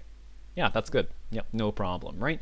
When I first got into the Kyudojo, the Kyudojo is very small, or I think it's just yeah. I think a lot of past tense things right now. Yeah, is, was, or yeah, I wanted to. Right, those type of things here. Okay, so first when I got into the Kyudojo was very small and old. So here it is not. It was not so attractive. That sounds good. So it wasn't so attractive, but I felt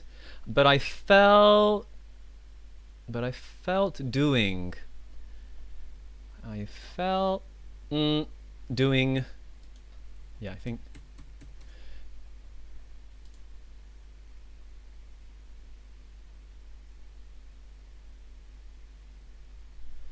yeah. Do you know which one would be? So I'll give you the first letter. It's an L.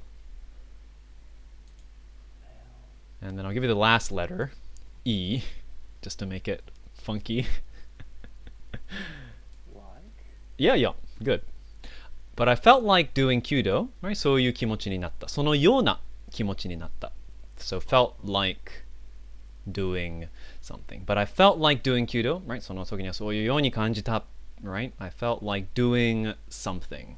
Right? That's a very nice sentence style here. But I felt like doing Kyudo, and the atmosphere of the Kyudo-jo was so fantastic. Right? Yeah.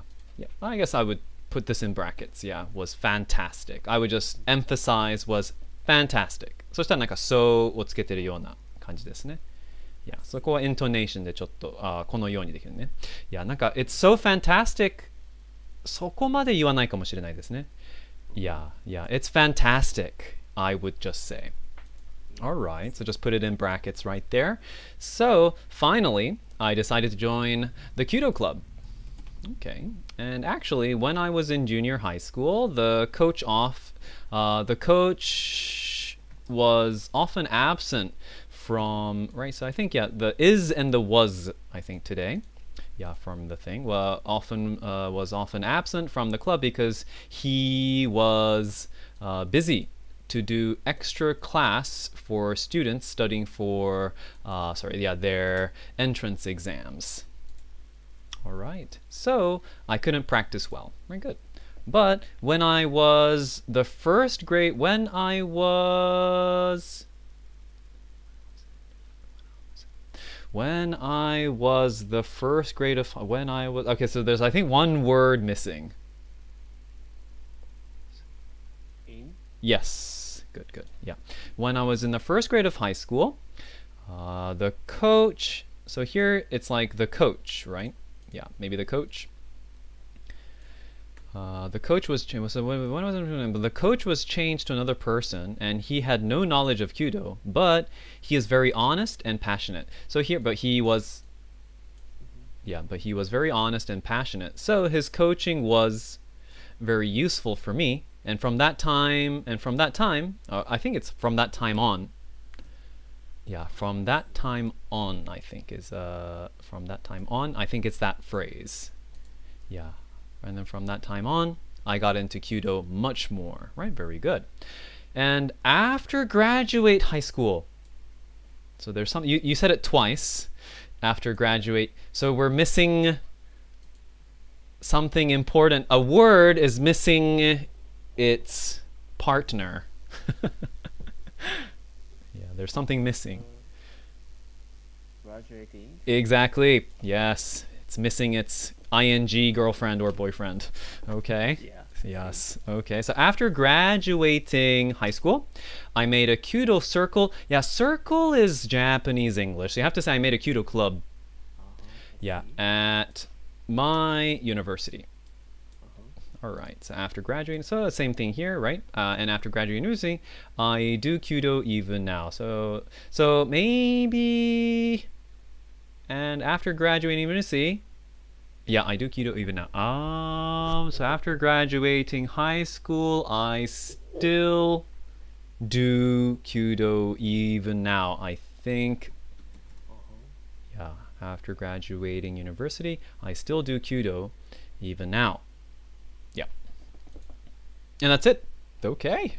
So, yeah, like I mentioned before, yeah, verb tense, that would be very important. Yeah, there are some times when, it is, because it still is now, but it's much more rarer. So it's safer to go was when it's past tense. Yeah, when it's a past story. All right, so let's read it once through and then we'll finish. Okay, so please go ahead. Today, I'll tell you about my Kyudo history.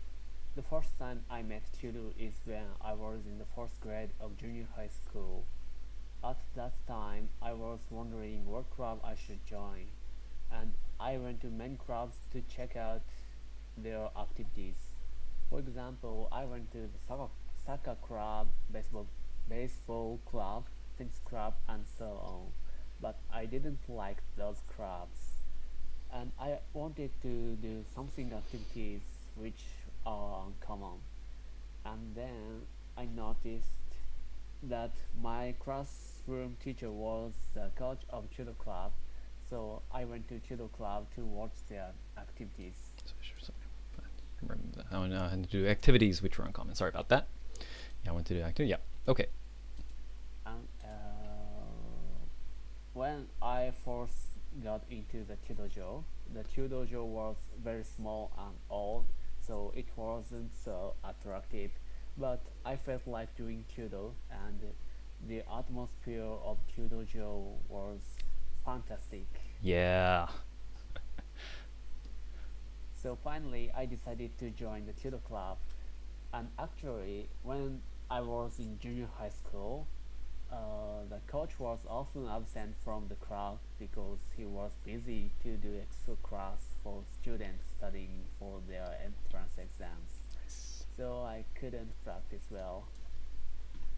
But when I was in the first grade of high school, the coach was changed to another person and he had no knowledge of Tudo, but he was very honest and passionate, so his coaching was very useful for me, and from that time on, I got into Tudo much more. And after graduating high school, I made a Tudo club at my university. And after graduating university, I still do Tudo even now. Very good. Okay, yeah, that sounds really good, right? It's like very, very, it's like music to my ears, hearing nice grammar. All right, so that's wonderful. Okay, well, did you have any questions from what we were doing today? Yeah, all good. It's all good. All right then. So, having a look at our schedule. All right, so next week, 24th. Yep. Yes, all right then. So thank you very much for everything today. Would you like me to send you this? Yes. Okay, and maybe the previous ones too, right? I think I Yeah, haven't sent. Okay, so I'll just do it. I will do it tonight. Okay. So yeah, all right. So Takuma, thank you very much, and I will see you again soon. All right, well, good luck with your work. Take care. I'll see you again. Thank you. Bye-bye. See you. Bye.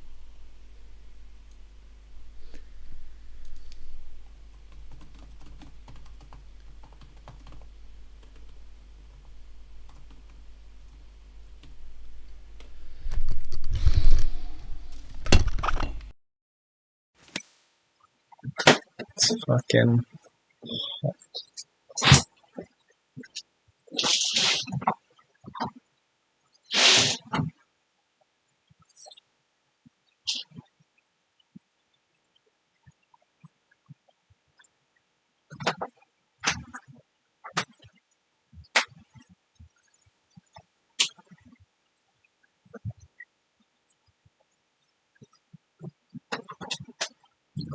Did it go up even higher? Nope. That's good. あ、でも結構いったか。あらら。あららら、あららら、あららら、あらら。あら、わかった。あら、わかった。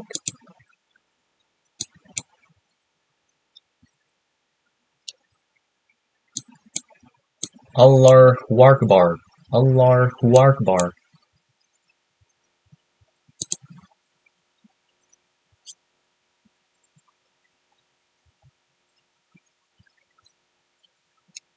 Just let it slide, wasting time, just keep it going, going.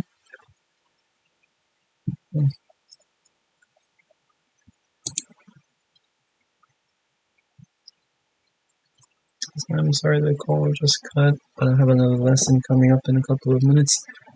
And today, and I look forward to seeing you next week.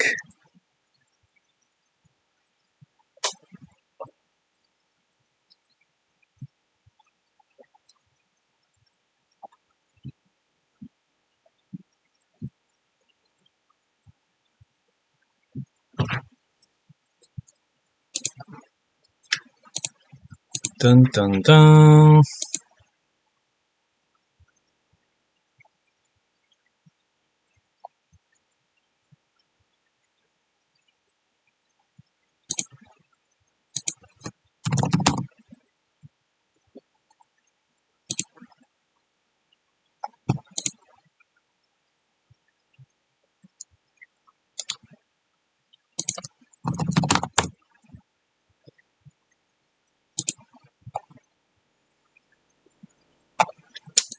2, 3, 4,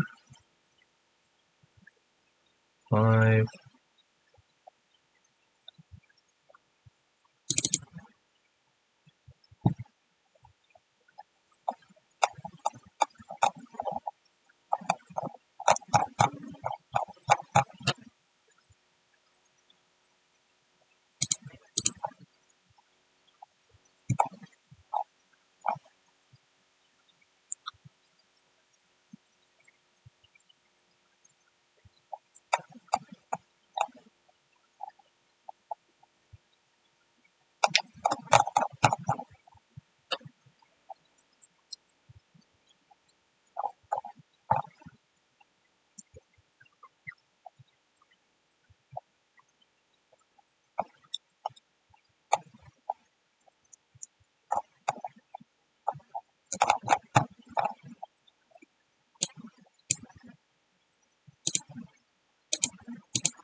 Good evening.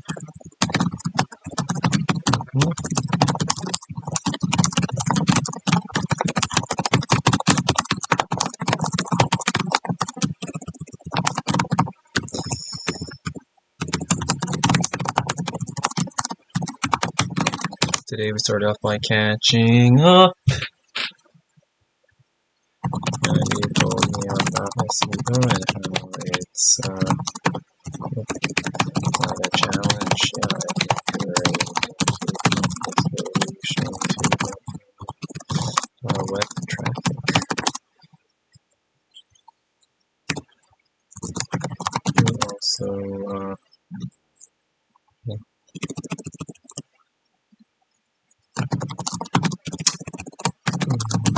me a short story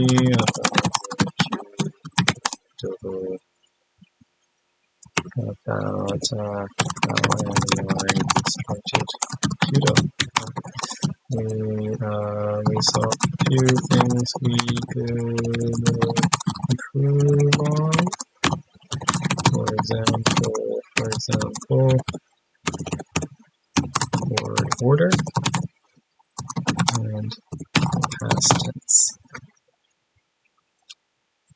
Yeah, let's try to have those 2 points in mind in the next lesson.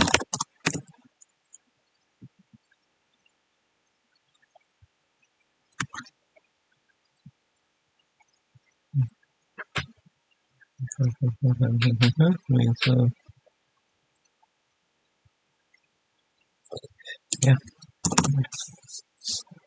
Overall, yeah, I thought that you spoke well and I thought you spoke well and you were able to fill in sentences a little faster today, which is a great sign. Keep up the good work.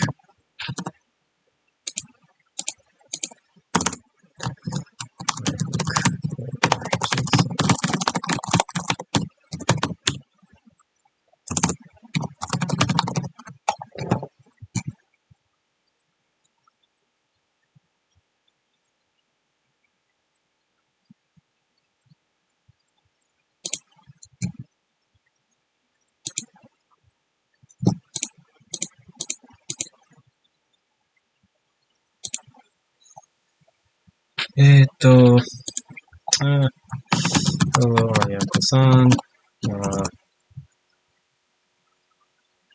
Yes.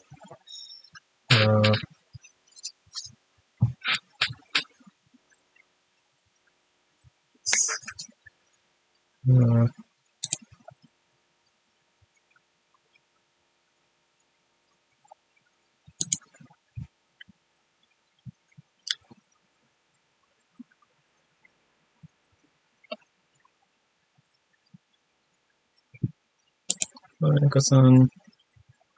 Yeah, thank you for letting me know Keita is seeing you next. I will be available on Monday, 10 a.m. next week for our lesson.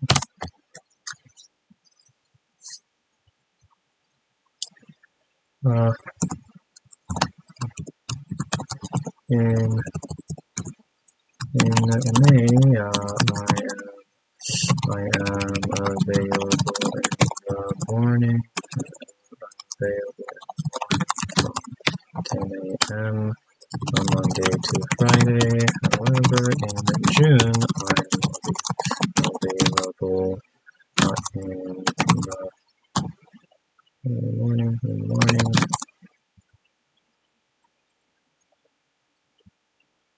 the morning, Monday to Thursday. In the morning.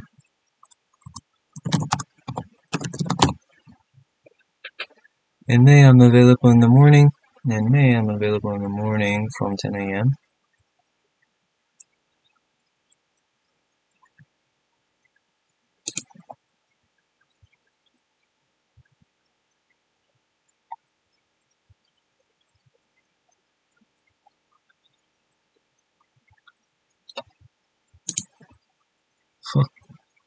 Wow.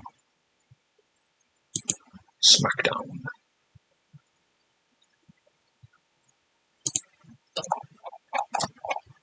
It's like a pretty big smash.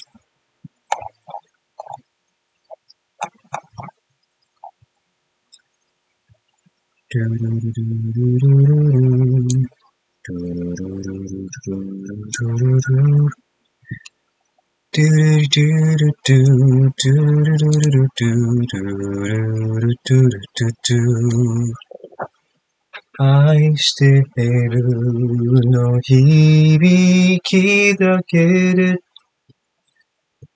強くなれる気がしたよ。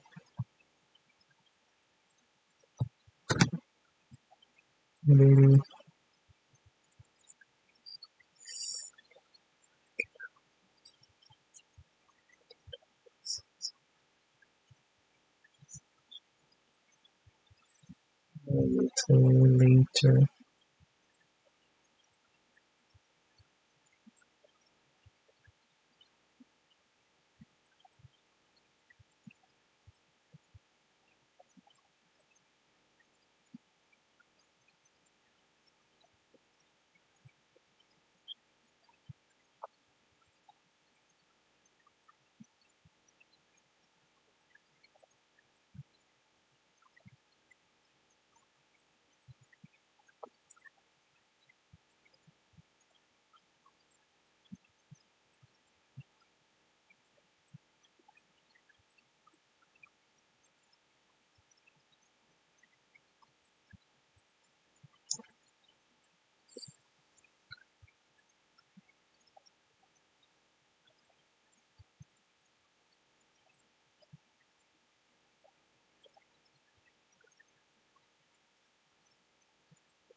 I'm available in the morning from 10 a.m. Monday to Friday.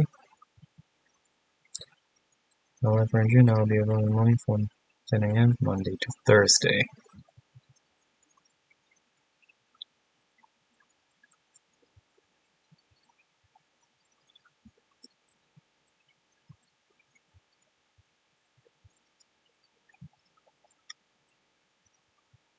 Thank you very much. When Keita is free next, I'll be available on Monday 10 a.m. next week for a lesson in MAM.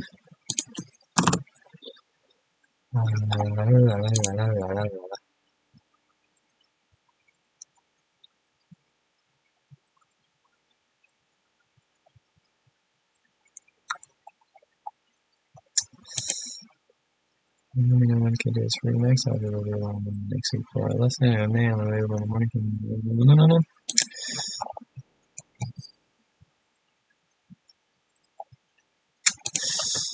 Kind regards, Richard.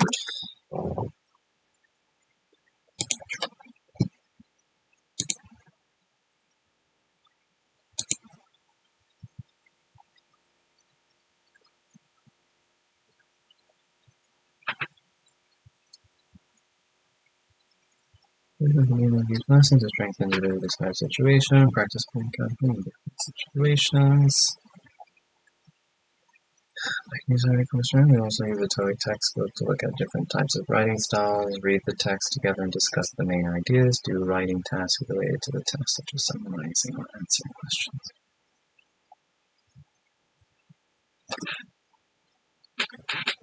Listening practice 20 minutes.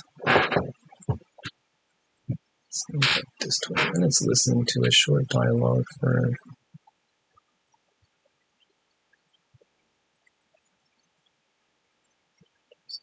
finishing questions, discuss Keita's answers, and address any difficulties. Speak record and practice with, like verb tense, preposition, article, sentence structure, and the rules, and provide examples. We will do guided practice exercises to get the first understanding, give feedback and corrections as needed. Describe the rules. Can you return the lesson? Discuss the meaning and usage. Carry writes an example sentences. We will use a space repetition for questions. That is, we also use memorizing called active recall.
Okay.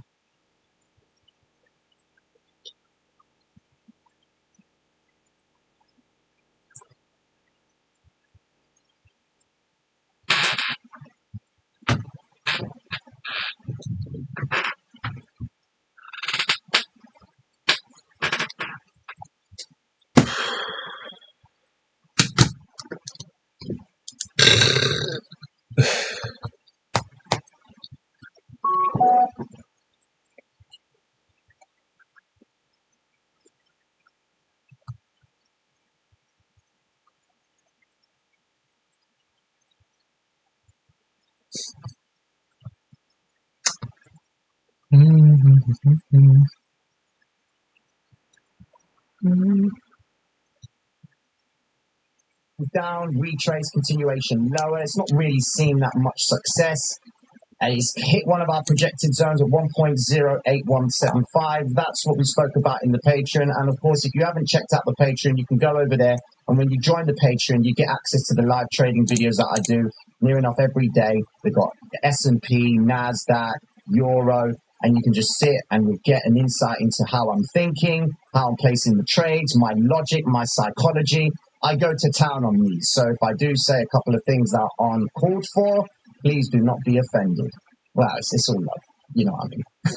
Anyways, going into XRP, seen a big little pump by XRP to the upside, but now we're coming back down, and we know XRP as an altcoin is probably going to come back into these vector candle zones. The same way a fast move up is going to lead to a fast move down, so we would anticipate XRP to try and initiate a reversal back into this zone, trap the same traders that were long in there, believing that they got liquidated, and then try and reverse it back down again. That's my logic for that.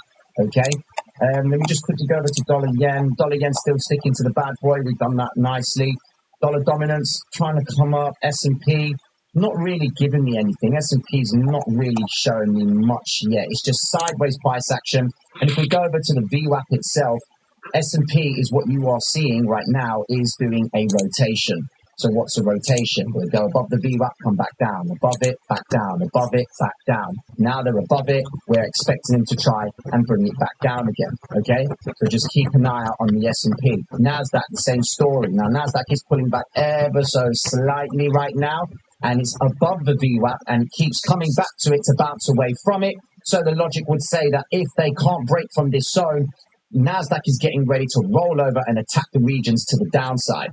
We take the same principle for Bitcoin. Bitcoin taps the VWAP, drops down. Taps the VWAP, drops down. Now what are we waiting for? We're waiting for a retrace back up to tap into that zone to then see Bitcoin roll back over again. And this is what I'm saying about Bitcoin's critical area. We go into this zone. You see this area right here.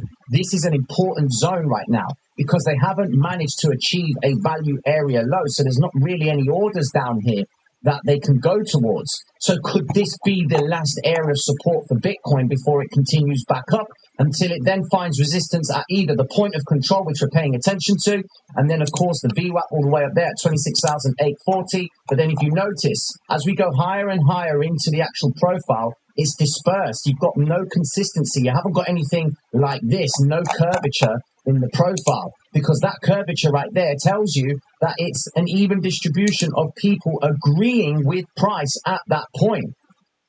Up here, it's just, oh, yo, I've got 572 Bitcoin orders at 27,000. Is it going to get hit or not? I'm waiting. So this is where it's dispersed. It's like you're seeing that these little peaks right here can go towards them and spike and then reverse from them. And remember, when we trade above the value area high, that is also an area that we would expect price to reverse from. So just keep an eye out on that, ladies and gentlemen. Now, one more thing for you. Okay, hold on. The book map. Now, this is the book map. Bitcoin has yet to test that VWAP right there, and we have got significant orders above. So look, 849 Bitcoin orders at 27,090. 27,000 on the nose, we've got 764 Bitcoin orders. So this is where the retrace comes into play. Was that a sign? Zoom out, and if we notice yesterday in the live stream, we spoke about the imaginary or the algorithm or the big player that had orders stacked at the lows. Well, they took all those orders, all right, and then they reversed price from that point. Now we've got the same story again. So let's just try and work out what is likely to happen going into the New York session. Two things you've got to be mindful of. Firstly, 3 p.m. is when the market will have fully opened and we've got all our stop runs out of the way and the Brinks box has been completed. What's the Brinks box? It's the first hour and a half of trading, okay? Now, looking at this chart, we have got commitment down below, but it's not, it doesn't look like it's like an algorithm as such or a controlled order because it's just spaced out. We've got inconsistencies right here and we've got spoofs, so they've cancelled the orders and placed them again. So I'm not too keen on these orders right here. Now, Bitcoin has shown big interest in around the 26,520, which happens to be what? The psychological low, the last point that they reversed from, okay? So now with that being said, a test up to the VWAP will tell us if they are going to reverse from that point, or they've been buying up to sell into it at the top side, which would then lead Bitcoin to 27,000. So that's where we are right now. We're waiting to see if Bitcoin can continue back up and retrace into this zone. Remember, do not dismiss this area right here. Do not ignore this zone, okay? Bitcoin can move from this point and shoot up. Happy days. But do not dismiss this. If price does not get above the 50 EMA on at least the 5-minute time frame, okay? Right here, needs to get above this 50 EMA on the 5-minute time frame for us to say, okay, momentum's probably starting to work its way up. If it can't get above this point with conviction, and what do I mean by conviction? You're looking for green and blue vector candles to come into play, all right? So an example would be like this. This bad boy right here. That's what you're looking for. You're looking for a shift out in the zone, okay? That's what we're looking for. Now, we go into the point right now and we say to ourselves, well, how likely is Bitcoin going to break this 50 EMA? Something that I teach people is the following. Draw off where the 50 EMA cloud is in the chart, right? Okay. Now, we zoom into the smaller time frames and we have a look at Bitcoin and say, well, what's going on down below? And you just do that, happy days. And then we have got vectors. So we're starting to see vector candles appearing on the 2-minute time frame for Bitcoin. Are they starting to move up? Does that mean we're going to see a stop run going into the start of New York? Possibly. So we know that the Brinks box itself, which is right here, that's the Brinks box. This is the first hour and a half of trading that's going to dictate if price is going to make a stop run to the upside to try and reverse. Or are they just finished with this area and this is the absolute area of support and Bitcoin's going to shift out to the upside? Because remember, they tested the daily open and got a big reaction from it. So now we're going to anticipate them to try and come back to the daily open. But unless they get above this 50 EMA on the 5-minute time frame with strong conviction, there's nothing else to do but look for shorts, okay? That's what you're looking for because Bitcoin can reverse from this point. It can go into the 50 EMA right there. And it can reverse from that point. It can go and spike above it. And what you'd be looking for is, if it does get above the 50 EMA on the 5-minute time frame, you're looking for this. Give me the candle. Let me just remove this. Hold on a second. Where is the candlestick that I'm looking for? Here we go. So with the exception, right, you've got this area here, yeah? You've got a green vector candle. It's gone above the 50 EMA, and principle would say you go long from this zone. Happy days, and then it reverses back down again. Cool. But this is what I'm talking about. Look at this candlestick. And it applies to the higher time frames as well. This green vector candle right here is an attempt by the market to push price out of the zone. And this is the zone right here. If the market does pull this candlestick and doesn't come back to recover it within the next candle, okay, that means they're getting ready to come back to it afterwards. So what are you looking for? You're looking for the wick. The green vector candle has to provide a wick to suggest that it's not a strong move up. It's a stop run to try and reverse it from the highest possible point, and then it comes back and recovers it. So you see this candlestick right here doesn't recover it. So when you're looking at this blue vector candle, you're saying to yourself, hold on a second, price looks like it's going up, retail's going all in, happy days. But it doesn't manage to get above any of these two previous wicks. So you're going to have your wits about you. Why? Because you've got a green vector candle that has not been recovered just yet.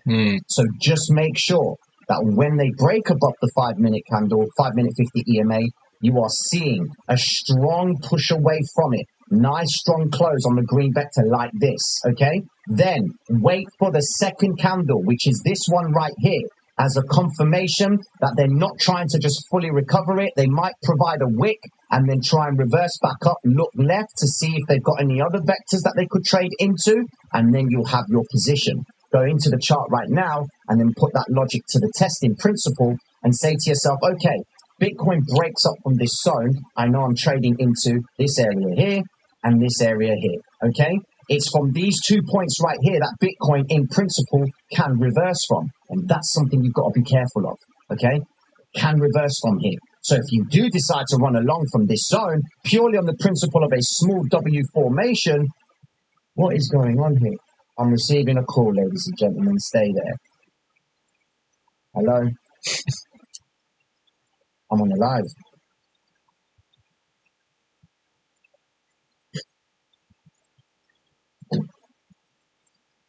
You didn't even realize I was on a live.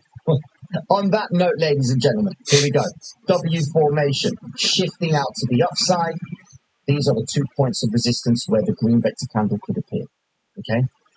So just keep an eye out on that. All right? Time is of an essence, guys. The markets will be opening down shortly, so please trade with caution, and I'll be checking in with you all later on. Mad love and respect, guys. Take care of yourselves. Peace.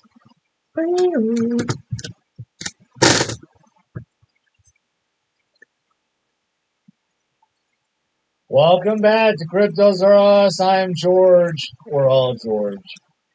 We have a lot to talk about today.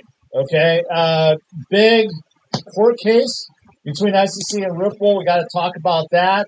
We also got to talk about Ledger Hardware Wallet. What's going on with them? Not your keys, not your crypto. And let's talk about Bitcoin and its projected breakout. Yeah, there's a lot of stuff to talk about. So let's get started. Welcome, guys.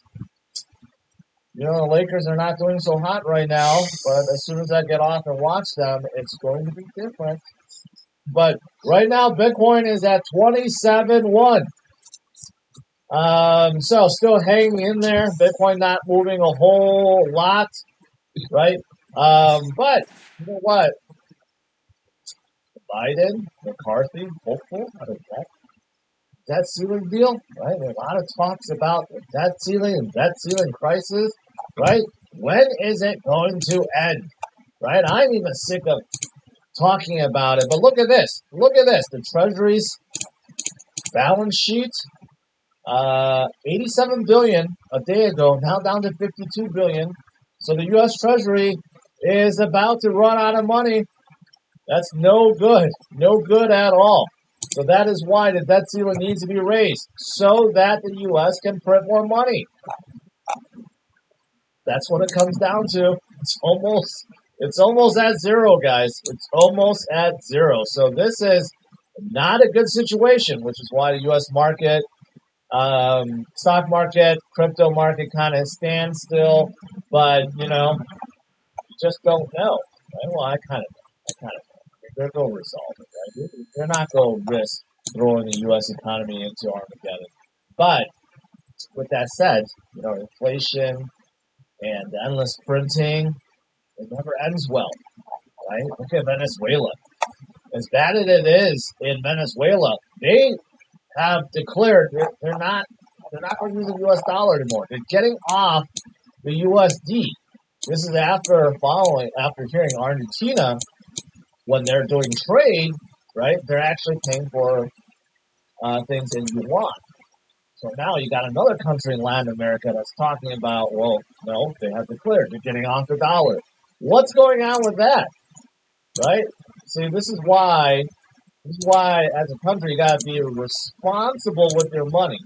Not that Venezuela is a good example because they suffer from hyperinflation, but, you know, if you let things go out of hand, right, out of control with that money printer, you know, bad things happen, right? So now, yeah, you got countries that start to get off the USD. You still have inflation. You have this printing cycle because of the debt ceiling and the U.S., you know, out of money. I mean, there's just a lot of stuff going for Bitcoin, right? Bitcoin. That's why there are still a lot of bulls out there thinking that, hey, 35,000 is right around the corner, especially when you see the number of holders increasing. Now you have 1 million, more than 1 million addresses holding at least one Bitcoin. That's not a coincidence. It's going up more and more and more every single day because of all the shenanigans that people are hearing about. They're like, no, I want to opt out. I want to opt out of the USD. I want to opt out of financial system. I want to opt out of my bank. Opting out and opting into Bitcoin. Right? That's what's happening.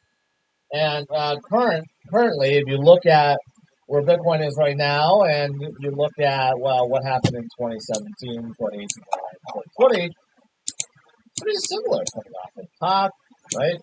Forming that bottom, now recovery, but recovery is never right away, right? And the way we're going, right, we may be here a little bit longer, and then boom, we could be right back above to $50,000.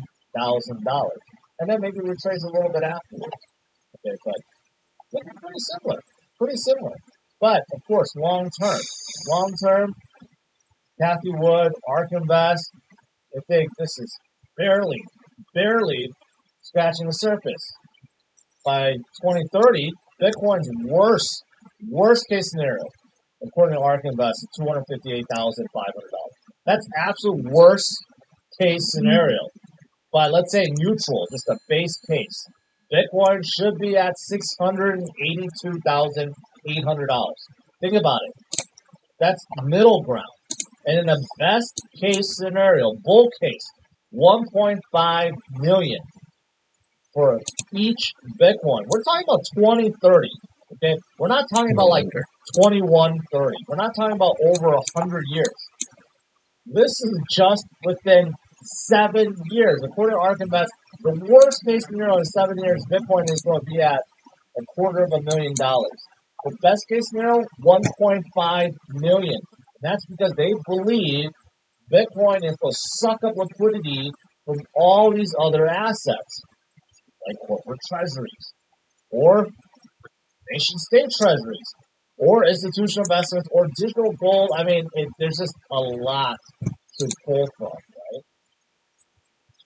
So this is why the FUD.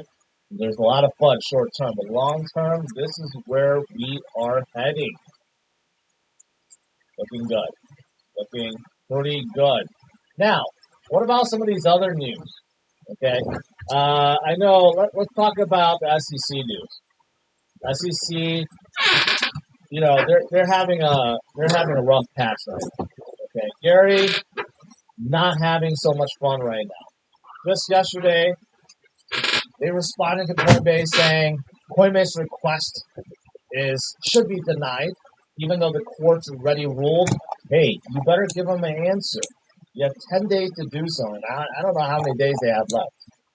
And today, Ripple loses again SEC loses again to Ripple because they want to seal the Hinman docs. So this is, if you think about that, it's ridiculous, right? The freedom of information should allow anyone, any U.S. citizen, to request any ruling, any important information that has been ruled, right, by the agencies.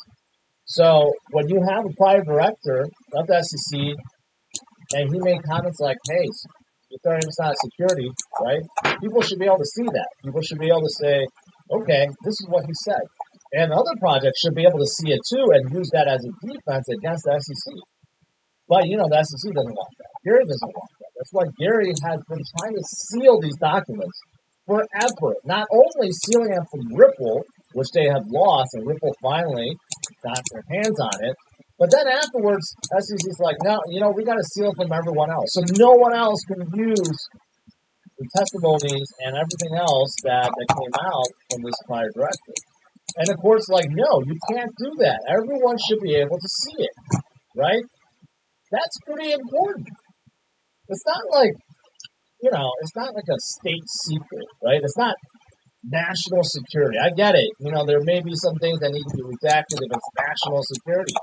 But this is not. This is just a prior director and his expertise, his determination of why he thought that Ethereum was not a security. That's it. You know, not a national security thing. But according to Gary, it is. But I'm glad to see that he lost. He lost against Ripple. So, I mean, the bottom line is, I think they're both lose. Okay, more and more signs pointing to the SEC losing this groundbreaking case that costed Ripple $200 million. $200 million to fight the SEC, and they seem like they're in a position to be absolutely huge for XRP and absolutely huge for the entire industry. Okay? I mean, like Coinbase and everyone else, if Ripple wins, should like donate some money to them. Because that's an enormous amount of money they use to not only defend themselves, but also really defend the entire crypto industry. Everyone should just chip in to pay them a little bit back for the $200 million that they spent. But if you think about any other project out there, no one else has the resources to do this. Maybe besides Coinbase, right? But everyone else, they don't have the resources to do it. That's why they cave one after another after another after another. But, I'm glad to see this happen. This is absolutely huge. But I'm waiting for the day when this gets announced that Ripple wins. Either Ripple wins or the SEC settles, whatever the case is, but Ripple wins. I'm waiting for that. All right. What else is going on? Well, Samsung, well, no, not Samsung, Solana launched their smartphone. I don't know why I'm covering this. This is pretty ridiculous. Solana phone, right? You guys know Serum Labs. This is what it sounds like. The reason why I'm covering this is because Samsung is also copying Solana, and they're going to have an offline mode for your seed phrase. Okay, so that way you're protected, and even though it's on your phone, even Android can't access it. That's like the premise behind the Solana phone, but now Samsung's copying the same thing. So it basically makes this whole endeavor absolutely pointless. I don't know one person that said, "Oh, I bought the Solana phone and forgot the phone ever." I mean, when they announced this, I just knew it was totally ridiculous. Now Samsung's copying it, and I'm sure Apple will copy it soon, and it'll be just like the Serum Labs. However, I'm bringing this up to make a point, right? Seed phrase, the recovery phrase, that's like the ultimate thing that you need to safeguard, right? That is what allows you to access your crypto on the blockchain. Okay? And today, this morning, a lot of people were asking me, what do you mean by Ledger? What do they do? I'm like, I don't know what you're talking about. So I discovered this is what we're talking about. Ledger decided that it was a good idea to come out with a recovery service.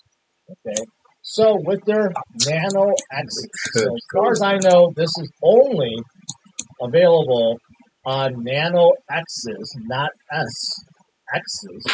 So you can subscribe to this feature called Ledger Recover, which you pay like $9.95, $10 basically. And it will download your seed phrase and then encrypt it and spread it around to 3 different third-party custodians, so to speak, right? And then if you ever need to recover it, each one of these, will be responsible to like put back together the recovery, right? So basically, in Ledger's mind, this is awesome. Okay, first of all, no one entity can hold your seed phrase, and there's a lot of people that always complain that they lost, their phrase or their recovery key. But this goes against like Bitcoin maxes. I mean, just self-custody maxes, or just crypto people in general that believe that you need to control your own keys. You need to hold them, not your keys, not your crypto. So this whole ideology that you need to safeguard your own crypto, well, Ledger just said, screw that. We think we know best. In fact, the CEO just did a Twitter Spaces and said this. I don't know who he's talking to, but he said, you're saying this is not what customers want. Actually, this is what future customers want. This is the way that the next hundreds of millions of people will actually onboard crypto. So that's interesting. So he's applying a Web 2 philosophy, which is just really public, applying it to something that's very hardcore in nature for crypto, right? And that's the ideology of you need to safeguard our crypto. You need to safeguard our keys, right? So, bottom line, I don't know. I don't know what to think about this. Okay, I mean, there's a lot of questions. Yes, I could see how there are some people that are new to the space that don't know what is going on, and maybe they lose their key or something. They may want to do this. But then again, those people probably just stick with centralized exchanges, right? They'll just enjoy their Coinbases.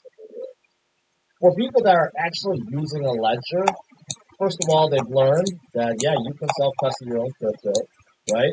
And, you know, if you know how to do that, well, then you should know that, hey, a ledger is a wallet, you need to keep it unplugged, right? But also you need to keep the recovery phrase protected, right? You should know that. So I don't know. I mean, I'm going to say this is not a good thing.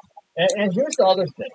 Even if this was a good idea, I'm just saying, even if this was a good idea. So they're taking a private key and they're encrypting it and they're spreading to 3 different entities, okay? And they argue that that's how, you know, that's how no one has your phrase until you ask for it back and then it can be recovered, okay? Who are these 3 companies? You have someone called CoinCover, Ledger themselves, and an independent backup service provider. Who is that? Like, they don't even specify who the 3rd company is, which is very weird, right? And who is CoinCover? Maybe they're a big custody service. Maybe they're not. I've never heard of them, right? But here's also the question mark. What if one of these 2 companies go under, right? What if CoinCover goes under? What happens to the 3rd that they control? Or what happens to this independent backup service provider, right? What if they go under?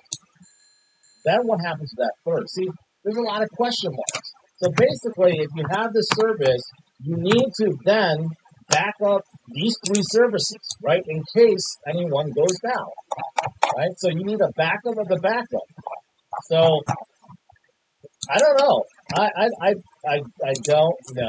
I don't know. And here's the other thing that people are complaining about, because if you could simply turn the service on for Nano X's, that means there's already a back door built in. That means they already planned for this all along. And they can turn on that back door and take your recovery phrase whenever they want to.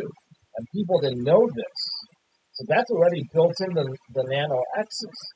It's not like you're sending in your Nano for them to do this, right? You don't even have to send them the recovery phrase. They already know by just turning it on.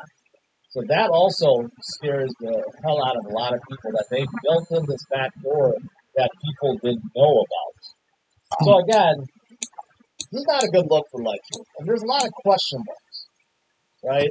So I don't know. I don't know how this will end. I don't know if they are actually going to backtrack and say this is a bad idea, and maybe they're going to release a new Nano X that you can purchase that doesn't have this back door built in. Because if you think about it, it's kind of scary, right?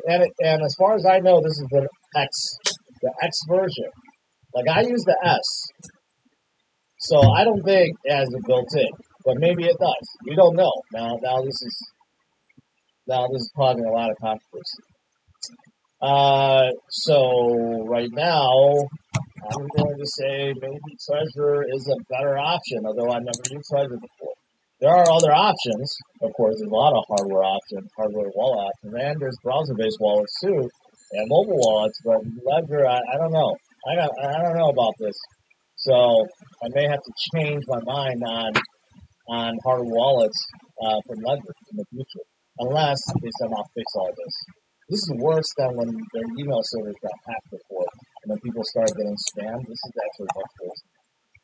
All right, so what else is there? Unfortunately, there's another controversy with another wallet, and not just Ledger. According to this person, Will Capital, and I'm sure other people covered it, MetaMask has new terms, and I just accepted it. I didn't even know what the terms said, but basically, they're enforcing that, hey, if something goes wrong, you cannot sue MetaMask for consensus. Basically, if you have a dispute, you cannot take them to court. And that is part of this new agreement that you have just accepted for those of you guys that did accept. So this person discovered that if you want to opt out, you have 30 days to do so. And the only way to do it is by sending an email to notices@consensus.net with the subject line legal opt out. And it must be within 30 days of the first use of the offerings. Otherwise, you're bound to arbitrate disputes and agree to waive any right to pursue a class action in accordance with the terms of these paragraphs. So again, not a good look. You know that MetaMask in general had some issues before, right? And also they don't have as much protection as some of the other wallets, right? But it does seem like MetaMask is having more consensus, yes, consensus, and we have heard of them complying to U.S. Justice Department, so they have blacklisted addresses, which people do not like at all, like with Tomato Cash and other addresses around the world. And now, they have something like this. So, I mean, again, so today's not a good day for both of these wallets. So I just want to point that out as well. But who's a good wallet maker? One company that I'm advising for is RX. They don't have this stuff. Okay? They don't make you say that you can't sue them. Not that you will, but they don't force you to do that. And they also check contracts so that you don't just sign away all your crypto. And plus, they don't have any backdoor built in, like Ledger, that will take your secrets. Okay? We don't have any of this problems. This is why RX Wallet, in my opinion, is one of the best, if not the best wallet there is. It's a browser-based wallet. Soon they'll have mobile, but browser-based wallet, you guys all should check it out with everything that's going on with Ledger and MetaMask. All right. Lastly, what is there? I don't know. Just a little bit of Polygon news. A lot of you guys are wondering what's going on with Polygon. The ZKEM. The ZKEM is growing by leaps and bounds, and they have this big partnership with Immutable X, right? So Immutable X is going to basically come out with a new chain using ZKEM. And I've been told that a lot of games will be moving to it. So this whole partnership is actually bigger than it seems, but Polygon is still big. And then you have a tokenized mutual fund that's also on Polygon as well. Yep. So they're still doing good. Very good indeed. All right. Let's do some Q&A.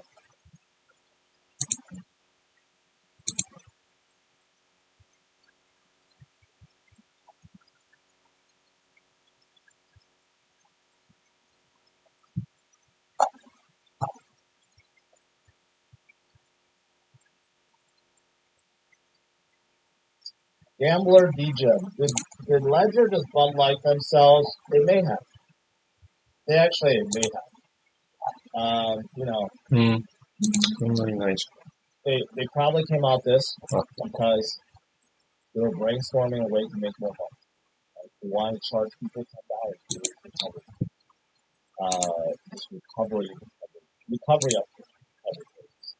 So they're probably, the bigwigs around Ledger are probably thinking, oh, this is brilliant. This is brilliant. This is probably something a lot of people want. Right? They alienated basically their entire customer base. Kind of like Bud Light. It's okay to try to bring on new customers, or new niches, or new demographics, but you don't want to alienate your customer base. Think about it. Probably 100% of Ledger's customer base are people that believe in self-custody. Otherwise, why would they be using a Ledger in the first place? So they just came out with a service to appease maybe 1% of the people that may want this on Ledger, but pissed off 99% of the people that have a Ledger. This actually could be a Bud Light moment for them. I mean, I would not be surprised if they got that.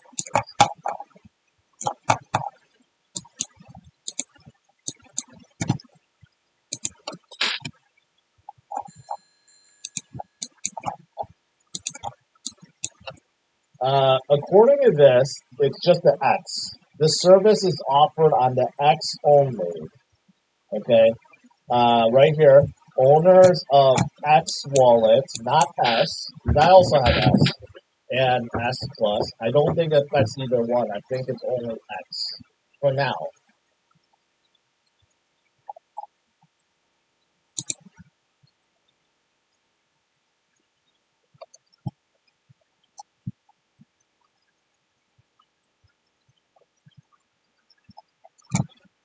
RN GCRYP crypto. RNG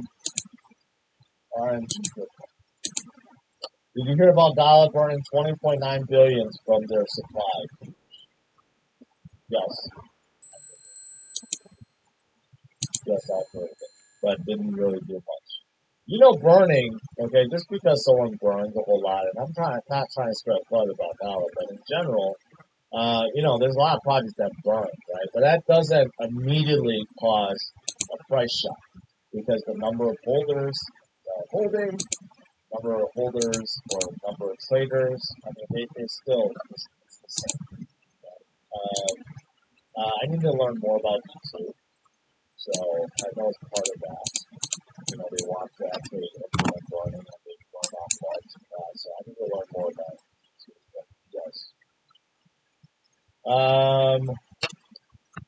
Stop talking about the Lakers. You can watch them. You need to win. You need to set an example. Tell your kids to go home.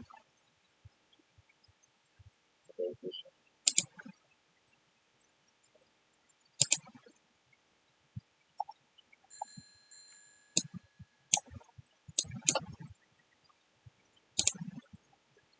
Should I sell some crypto to finance the cash down, the rental duplex? Is that a smart move right now? I don't know. I'm not a real estate guy. I'm not a financial advisor. I cannot tell you that. If you think it's a good deal that you go through it, you get cash and go ahead. But I think there's no better way to attain financial wealth or financial freedom than crypto. That's it. Am I still bullish on Avalanche? Yes. Yes, I am. The ledger seed phrase sharing is optional. Yes, if you pay for it, but the back door is built in there. Think about it. If you could opt in and they could take that away right away, that means they already built that back door so that they could access it when they wanted to. Right? So that's the thing. Yes, it is optional. The fact that they're offering it is pushing off their customers. Their customer base are hardcore people that think that ledger is a truthful wallet and they should store their own cryptos, right? Maybe like if they came out with a new product or something, right? Maybe it's one that you voluntarily like type your recovery phrase on their website or something.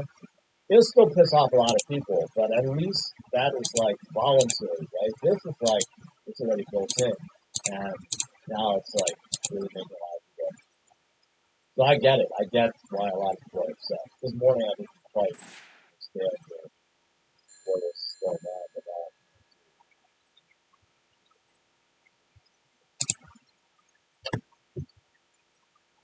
Am I attending the conference this week? Yes. Tomorrow I will be leaving for Miami. Bitcoin 2023. I'm gonna have some fun. I'm gonna do a video my time there, right? Maybe some interviews, maybe some of you guys are going to be there. My daily stream is the perspective, so I'm probably gonna have a video every morning for that event.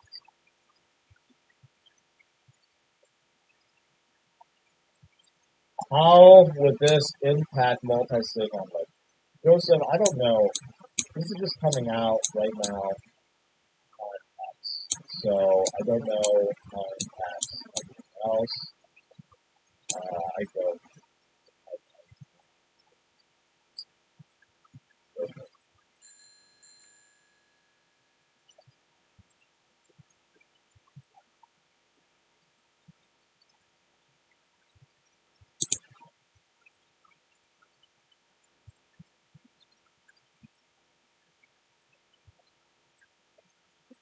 Will Robinhood list Pepe? Well, I don't know about that. Maybe. It makes sense. I thought for the longest time they were this cheap, and they held out for so long. I don't know why. To the forever. So I don't know about Pepe. It makes sense.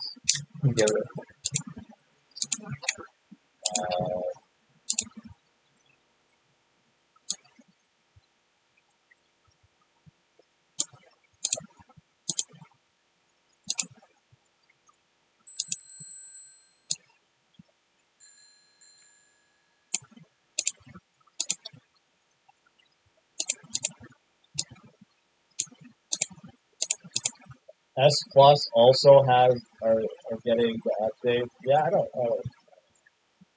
I think Life is going to be a lot. They're pissing off with the base customers. I think Bud Light kind of proved, right? Like, you can try something. You can try to go after the demographics, but don't piss off your existing customers. If you do that, then you'll be something. And I think that's exactly what they're doing. So that's still same thing with MetaMask. I think a lot of us use MetaMask all the time, but they don't have the same security measures as other wallets that go out. And now they're saying, hey, you use our product, you can't sue us. Maybe it makes sense, maybe it doesn't. But still, why do they need to have that in their updated terms? Right? They're forcing you to accept it, or you have to opt out by default. Notices at consensus.net, subject line, legal, opt out. I would say everyone should do that right away if you're using MetaMask, or you simply just move to our apps. You can just click on a wallet and do everything our MetaMask can do, but even more. So,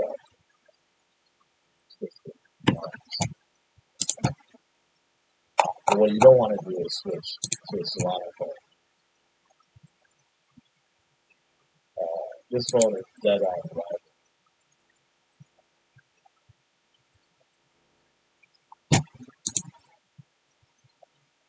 All right, guys, I'll let you guys go. Overall, a lot of fun today around wallets. We got a victory against the SEC, so that's good. And there's still a lot of weird stuff going on with our U.S. government and the dollar being ditched. And you know what? That's all.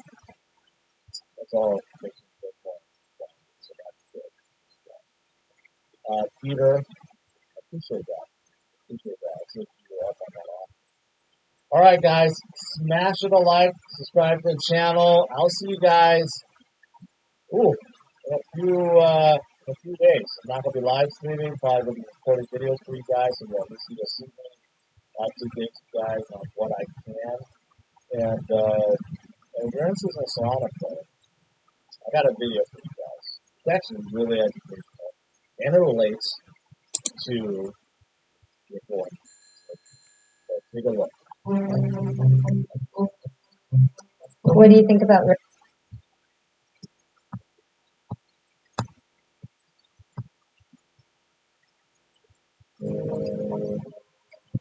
お金を学べる SNS、ポストプライム。こんにちは、YouTube の皆さん、高橋ダンです。OK、僕はアメリカ育ち。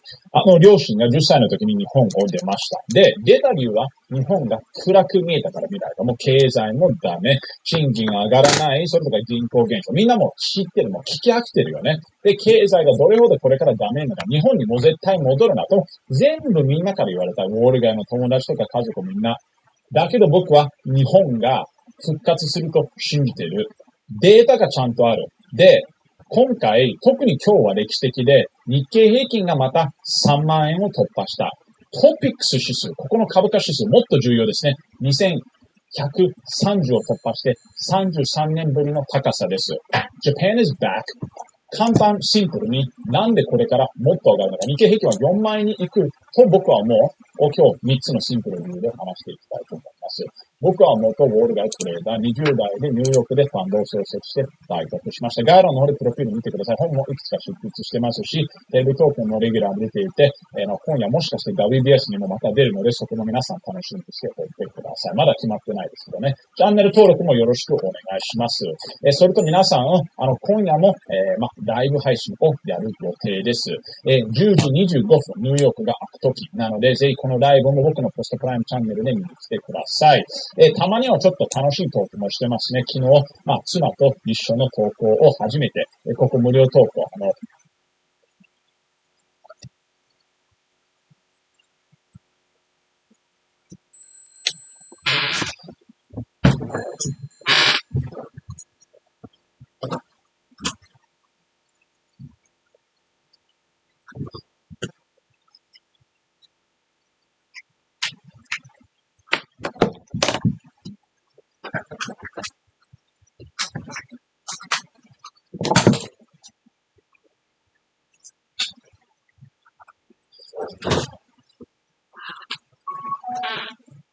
の無料体験、僕のチャンネル無料体験、両方できるので、ゴールド無料体験にすれば特に大きな割引を僕のチャンネルでももらえますし、すべて全部チャンネルでもらえますし、こういう特殊なチャートツールを使います。どのチャートでもそうですよ。もう米国株を見てください。この投票率、緑の週足がボトムしたのが 20%、2月19日です。米国株がボトムしたのが3月9日です。ちゃんと株価がボトムする前に、この緑の方で買っていればちゃんと収益が増えています。日経平均でも同じですよ。日経平均が前回ボトムしたのが3月16日で、この投票率がボトムしたのが3月12日。こっちの方もまた早いです。この緑の部分が高いことに振って、低いところに変えれば、誰でも簡単に収益を上げることができて、数十万、数百万、数億円を稼げるということを思っています。はい。僕はこういうふうなツールをニューヨークに行ったので使っていました。通常こういうツールは皆さん数百万円、3万円ドルぐらい程度は最低かかりますけど、全部無料体験でゴールドメンバーシップで使えるので、ライブの無料体験日経平均、ここがなんでこれから4万円僕は行くと思うのか、日本はここから復活すると思うのかを話していきたいと思います。まず、guys、僕はほとんどずっと海外で、日本のことはもう悪いことしか聞いてないです。It's crazy and I'm getting sick of it ですね。GDP、経済はこの90年代からずーっと横ばい。賃金もほとんど横ばい。インフレ、物価指数も全然ほとんどこの、30年間は上がってないよ。株価も上がってないよ。しかも中央年齢が世界で一番高い48.6歳です。減少だけではなく、高齢化が問題。そればかりです。日本に来るときも、もう家族にも、兄弟にもみんなに言われたら、何で復活すると。で、ようやくその時が今来ました。Pay attention to this video。このビデオは重要です。日経平均はこれから4万円に来た。ここは3つ重要な理由があるけど、特に最後にまず、簡単に言うと、これ、日経平均、今年のこの強いパフォーマンス、見てこれ。日経平均は今年 16.4%。米国株は S&P 500が 8.6.67%。ヨーロッパが 8.57%。イマージングマーケット、新興国指数がだいたい 13%。日経平均、これ今、世界各国の株価指数で今年はすごく強いんですよね。最初の理由は、ドル円が重要です。このチャートを見てください。日経平均が青、ドル円がオレンジ。この赤の部分が相関係数。簡単に言うと、この相関係数は2つのものがチャートで一緒に動くときに相関係数が高く。2つのものが一緒に動かないとき、逆に動くとき、相関係数が低く。It's so simple. 高いです。特に去年12月ぐらいから高いですよ。今高いので、ドル円が上がると日経平均が上がります。それがまず一番最初。だからこそ、昨晩ダウンロード下がりましたね、結構。だけど日経平均は上がり続けて、なぜか日経平均はドル円とひっついているからです。で、なんでドル円が上がるのかというと、日本はやっぱりいろんな株といろんな大手の地で上場している企業は、やっぱり輸出してるんですね。外で売ってるんですよ。なんで、ドルが強いと、売り上げが上がるんですよ。ドルで売ってるから。だからこそです。で、今なんでドル円が上がってるかというと、主要銀行が発言特に数日間すごく高的にしました。そうですよ。ここの数日間だけでも何人かすごい高的な位置に出てきました。まず一つとして、グローズビーさんですね。この連銀総裁が、まだまだ利下げはもう早いというふうに言ってました。はい。それ以外に、カシカーリ総裁、総裁、中央銀行総裁の方でも、まだまだ、一年は必要と言ってます。アメリカの中央銀行のメンバーたちは、まだ利上げは止まっていないと、もしかして、利下げもこういう年やらないというふうに言ってるんですよ。という、こういう発言が出ると、ドル指数が上がって、ドル円が上がるんですよ。ワーケンズ総裁も実は、レジの連銀総裁なんですけど、昨晩インタビューで言ったのは、He's yet to be convinced that まだ物価指数がちゃんと制限されているのかというふうに納得していないですよ。ネスター総裁も昨晩インタビューで言ったのは、リーダーの総裁は、Result of the inflation について、まだ物価指数がアメリカで高すぎる。まだここをもう戦ってるんですよ、アメリカの方が。ここで戦っている限りは、皆さん、アメリカの中央銀行は、おそらく利下げなんてはしないと思います。アメリカの中央銀行が見ている経済指数、PCE という消費者物価指数なんですが、これが 4.6、ゴールが 2% です。なので、数ヶ月間言ってましたけど、ドル指数はこれから多分上がると思う。なぜかというと、中央銀行は利下げなんてしない。ゴールが間違っていると。ということは、ドル円も上がる。これがまず一つ目のすごいシンプルな理由です。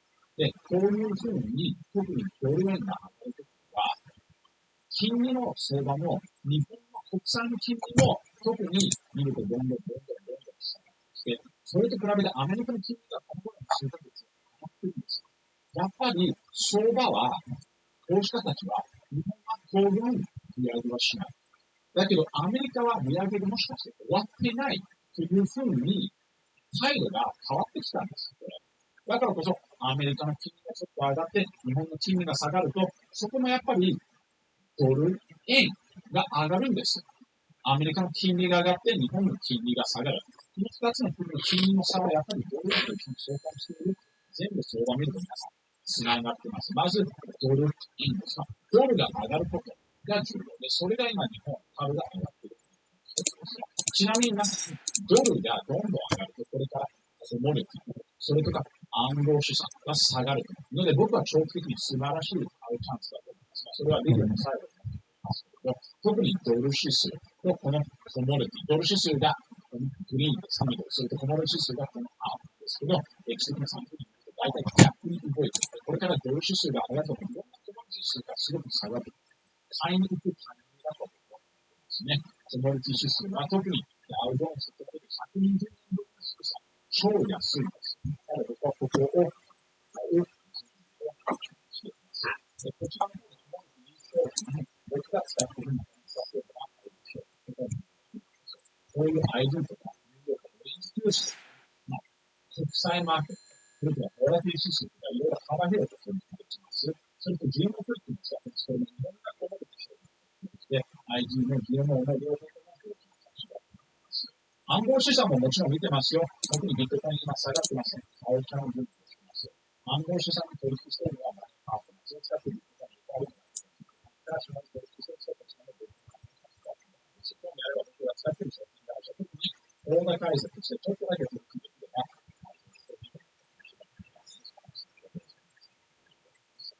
話を続けましょう。2番目のなんでここからそれとなんで今上がっているのか。この2番目の理由が重要です。特にトピックスのセクターで今、特に大きく上がっているセクターを見れば、ここが明らかにストーリーがちょっと見えてくるんですね。トピックス33セクターの中で、どこが今年一番上がっているか。まずはね、電気機器、ゴム製品、機械、何これもちろん輸出関連のところもありますね。機械とか電気機器とか海外に行っているのがですね。だからドル円ももう一つは、そういった時は特に職業、こういう資源が止まっていることってすごい。で特に今は、日光や食料品の値上げを実行した企業が上昇率の上位に、つまり値上げをしている企業さんたちも、それからもっともっと広くなっています。で、ここが2番目の日本のデフレ期に終わってきてました。で、このデフレ期が終わってきて、ちょうど今、なぜでしょうか。まずは終わってきたというのは、これも何回も見せたチャートなんですよ。過重調値というのも、グレーのチャートにもこれらは特に消費者物価の中で一番上がりにくい、一番変動してない品目を見て、そこの上限率ここがもうずっとゼロがやっとこの1年間に移動してきた。つまり今回の物価指数が上がって、これはこういうものですよ。もういろんなものが上がっている。例えば食料とか何かのサービスの安いだけじゃなくて、いろんなものが上がっているんです。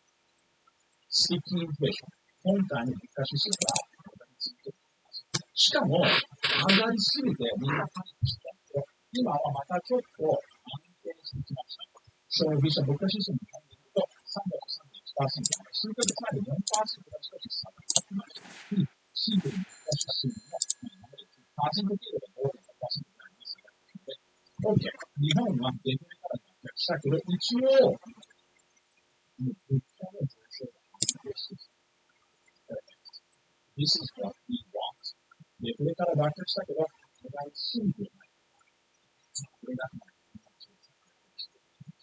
これが2番目です。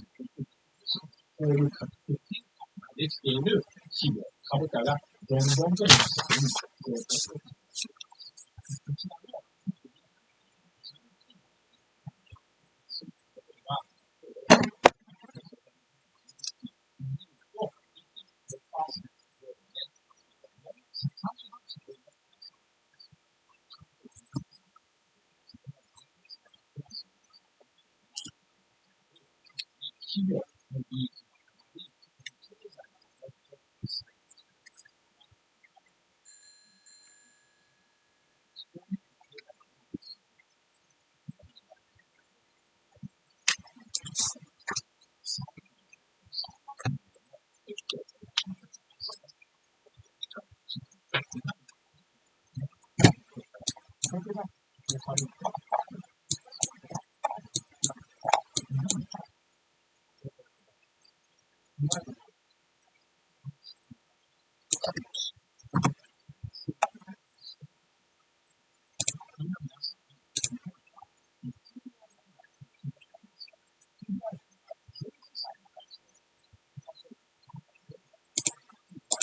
十数本見ると、一番近いんです。それから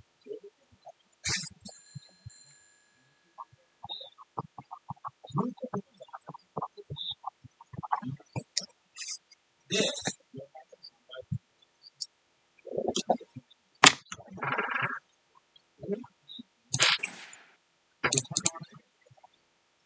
は、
Go, go, go.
前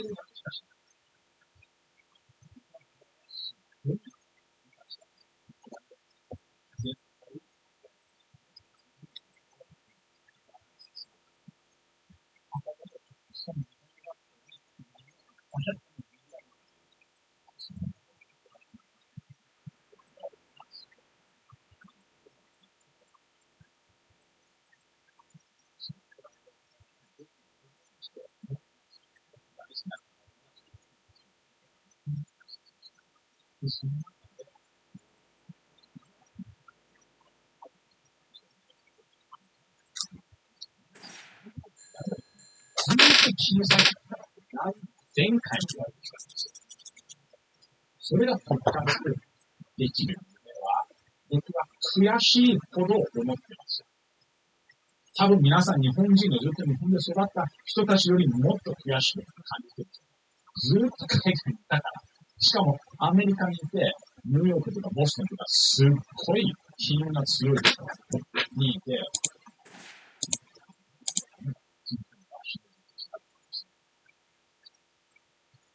日本に来た時も、すごく自分に、ベケーション、旅行ならいい。すぐにですよ。I believe in my heart that 僕はやっぱり反抗期の逆戦だと思います。日本はチームです。私です。で、僕は日本に対して大きな逆戦、大きな投資を自分の時間とエネルギーでやってます。日本は復活すると。ドル円 ?OK, fine. ドル円は確かに僕は上がったり下がったりする。もっと重要なのは、物価指数が上がる。インフレが来ると、経済の周り、お金のことを回り始める。3番目、株主関連、ガバナンス。日本は復活すると思うんですよ。人口が減少しても株価は上がることができます。株価が上がると、いろんな人たちの態度はすごい変わります。日本の金融相場はまだすごくでかいです。トップ3位にまだ入っています。経済的にもすごくでかいです。影響力もまだでかいです。ただし、こういう問題を直すと、どんどんとお金が日本に来ます。で、日本人たちも、ただ株を持っているだけで、急に、資産がすごい増える。マインドセットが変わります。僕は大体アメリカにいるとき、クリスマスとか、年末、いつもみんな、株を持ってない活動がなくて話が多いんですよ。投資家、オールデンの人じゃなくても、大体みんな持ってるんです。そういう話が日本の正月でもみんなどんどん話してくるので、この人もやっぱり投資するから、やっぱり僕は話がしましょう。しかも、こういうマインドセットを持ると、どんどんみんなは自分の人生、国にもって投資を続けます。やっぱり成功したものには人間はもう自然的に持って投資したい。This is a big benefit です。だから、まず皆さん、今日は本当に重要な日だと思います。しかし、その中でもう全部一力に日本株に入れるっていう、ちょっとイモーショナルにはならないでください。資産をちゃんと長期と短期で、分担する必要性があると。分担して、この株の中に日本株を一部入れる。米国株も入れる。それが重要だと思います。ここをちゃんと分散する理由が、まず、S&P500 の PBR が今 19.61 倍、TSR が 2.27 倍、PBR が 3.97 倍です。これ全部バリエーションですね。つまりどれだけ割安か割高を測っているかメトリックです。日本株、日経平均を見ると、PBR は 29.43 です。低い。TSR が低い 1.2、PBR の低い 1.7 なんですよ。バリエーションの時に今すごい割安で目立つというわけではないです。投資家としては大体割安の時に買う。今は確かにここの日本株はここの数十年、アメリカと比べてパフォーマンスが低かった。これからも30年の目先ではまだ割安だと僕は思います。しかし今見ていて、PBR がとんでもなく割安とは思っていません。それ以外に、この騰落レシオの方を見てください。これはもう上がっている、上部の銘柄と、下がっている、下がっている銘柄のこの騰落ですね。上がると下がるの比率ですと、で、今、144.1 です。こちらは、特にこの緑の騰落レシオっていうのは、このピンクの価格と大体一緒に動いてます。今、高いです。過去にすごく高いときは、大体下がる場合があります。今回も高いので、また下がって買うチャンスはちゃんとあると思うので、焦る理由がない。重要なのは、下がるときに今日の話を忘れないこと。大体投資家たちはみんなイモーショナルに自然に考えてしまう。上がるときにはみんな一斉にワイワイ騒いでよし、バイボタン、バイバイバイバイとして、下がるときにはもう怖い。もうやっぱり投資したくない。覚えて、下がるときにはこの長期ストーリーはまだ続いています。上限は多分まだ上がり続けると思う。この価格転嫁、物価指数っていう経済は日本に復活してきた。それと日本のガバナンスも復活してきた。特に金融庁と公社からのプレッシャーがあると、これは政府からのプレッシャーですね。違うです。下がるときに今で積み立て投資というのが一番重要な数字だと思います。長期投資はもう老後資金の関係です。最低10年間です。で、僕は今、この現金というところと、を20%にしています。国債が10%にしています。コモディティの方にも20%を入れていますし、暗号資産にも20%を入れています。はい。残りの30%を株に。で、その中に大体半分ですね。15%、15%。今考えているのは、もう、スイッチですね。もうちょっと、15%の米国株を例えば10%に減らして、で、15%の日本株を20%に上げる。それぐらい強いです。日本株をもっと優先する。株の枠ではもっと優先する。というバランスをする。で、長期投資と短期投資は誤解してはいけないです。長期は老後資金のためです。短期っていうのは、別にデートレードにならなくていいけど、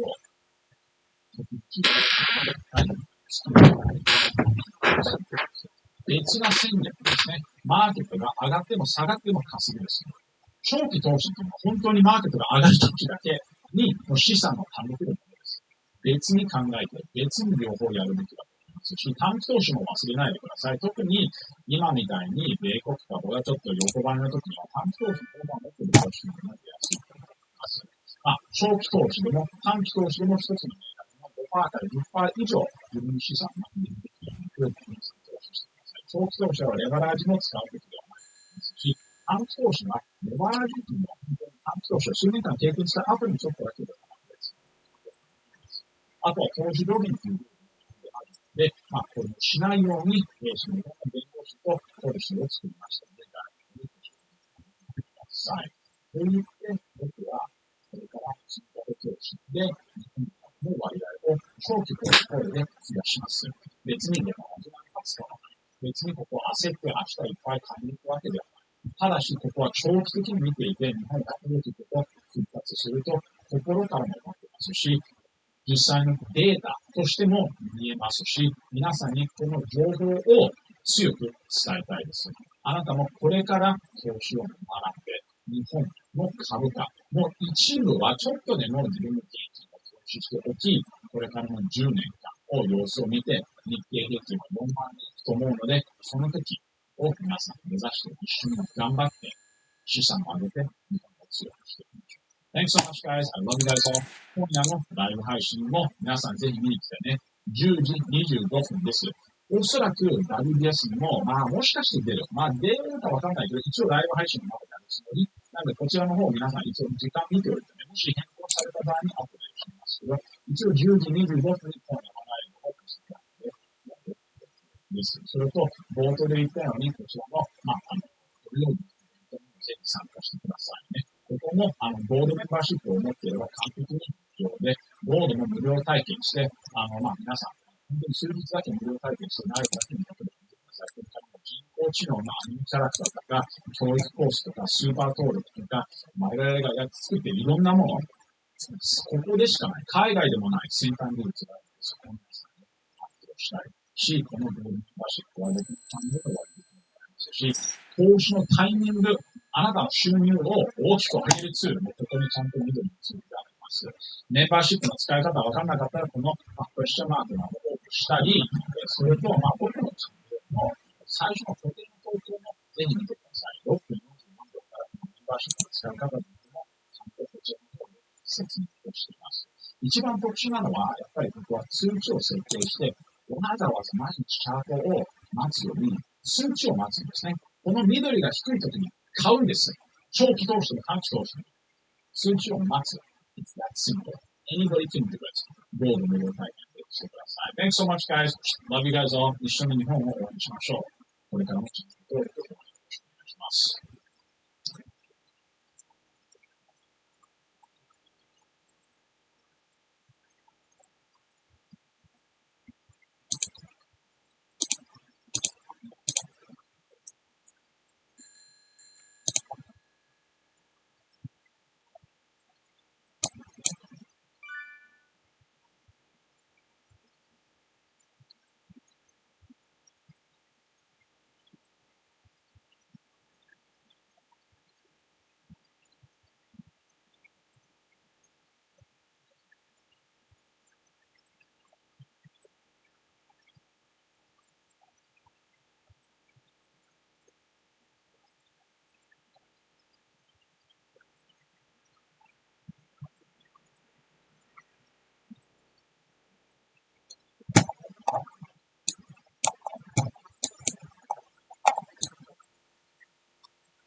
Oops.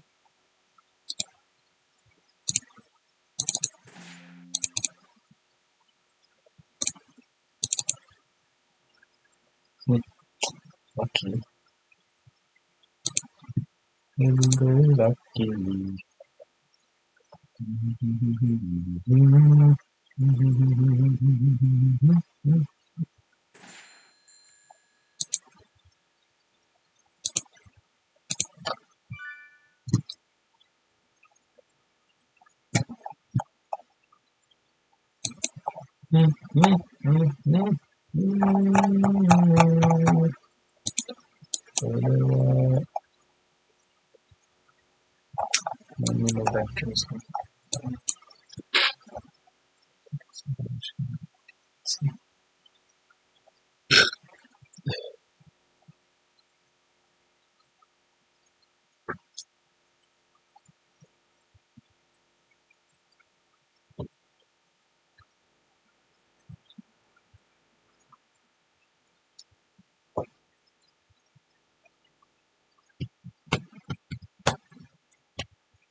Yeah.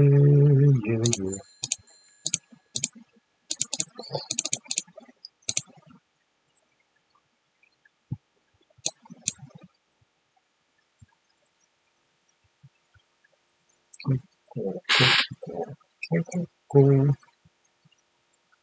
200 yen.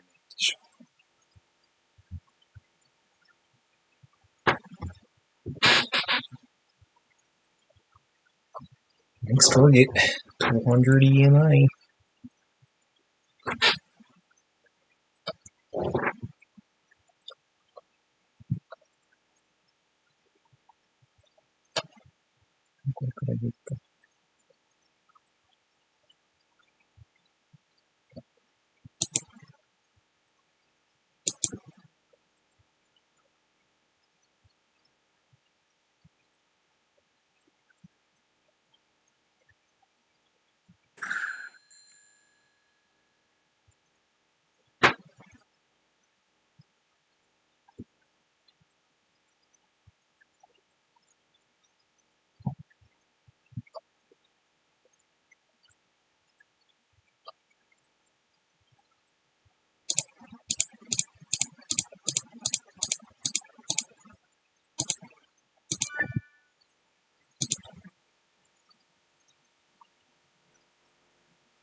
寝るの？はい、おやすみ。はい、こちらこそ。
まあ、ここを大きく割ったら、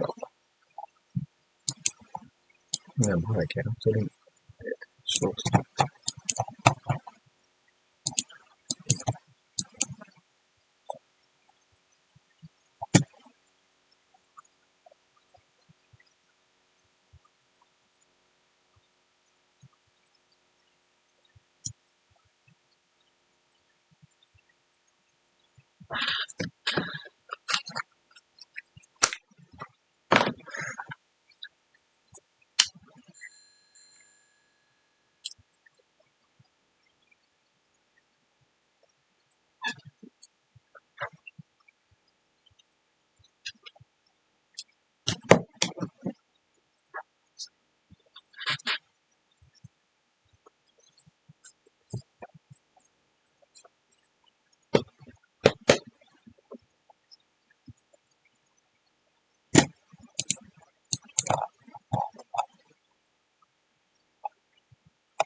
Something's gonna change.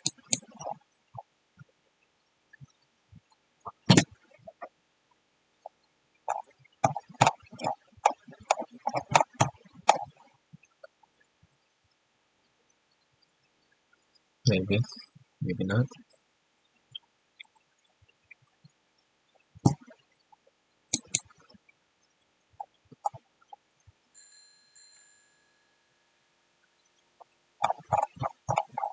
Nope.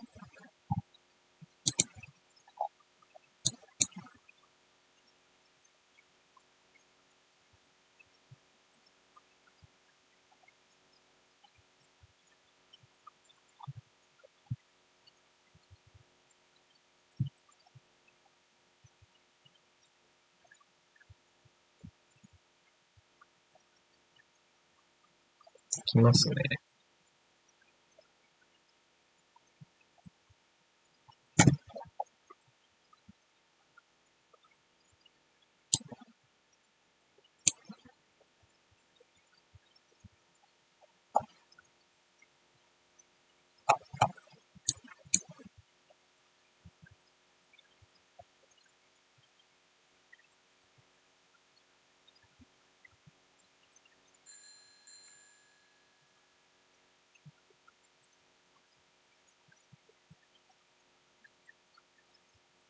Reach for the moon.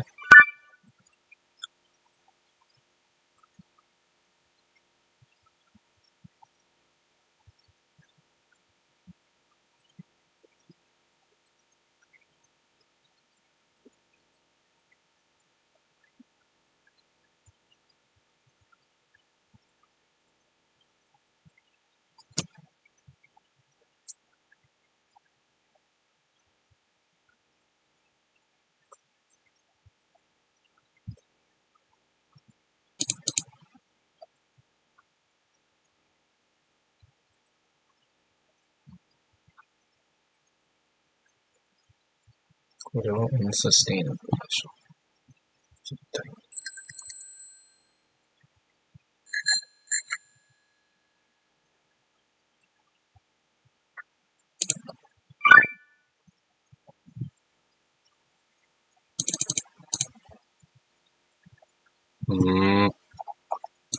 すごいな。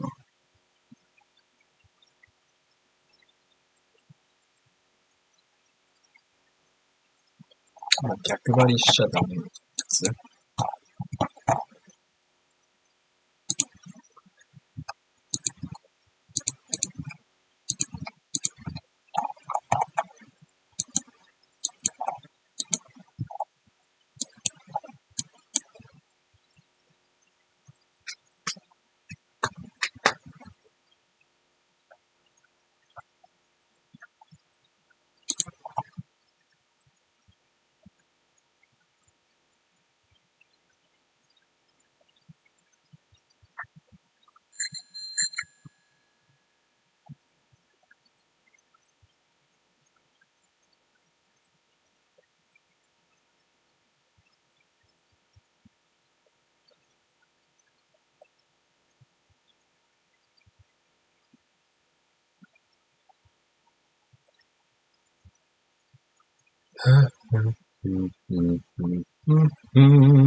Depends on the shape, mostly.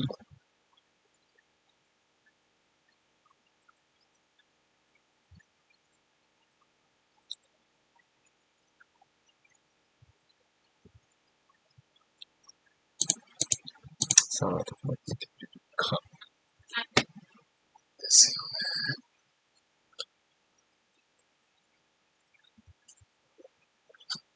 超えるのかな。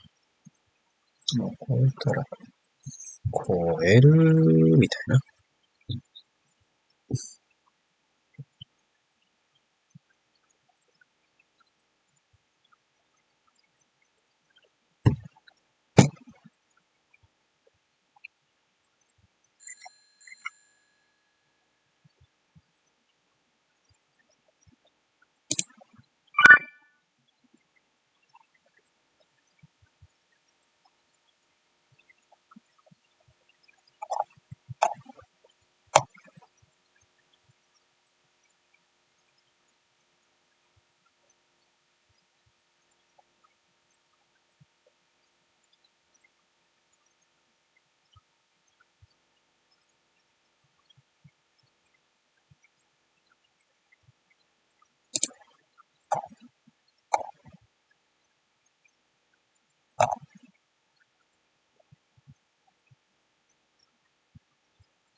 No, next obvious target is down there. Unless it's going to be a 4 hour time frame.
screen.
This is madness.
Okay, my stop loss is somewhere.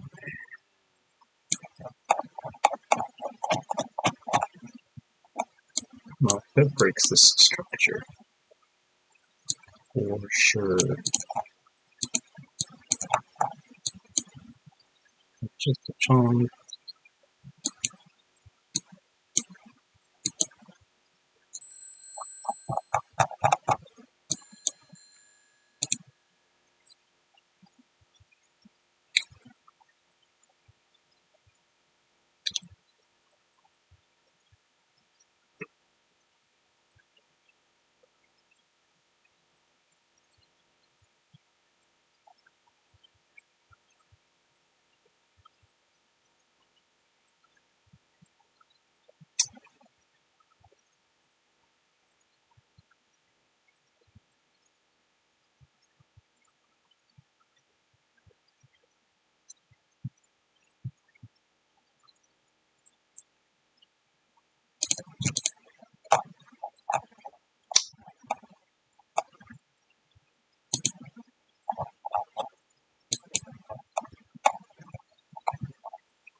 Well,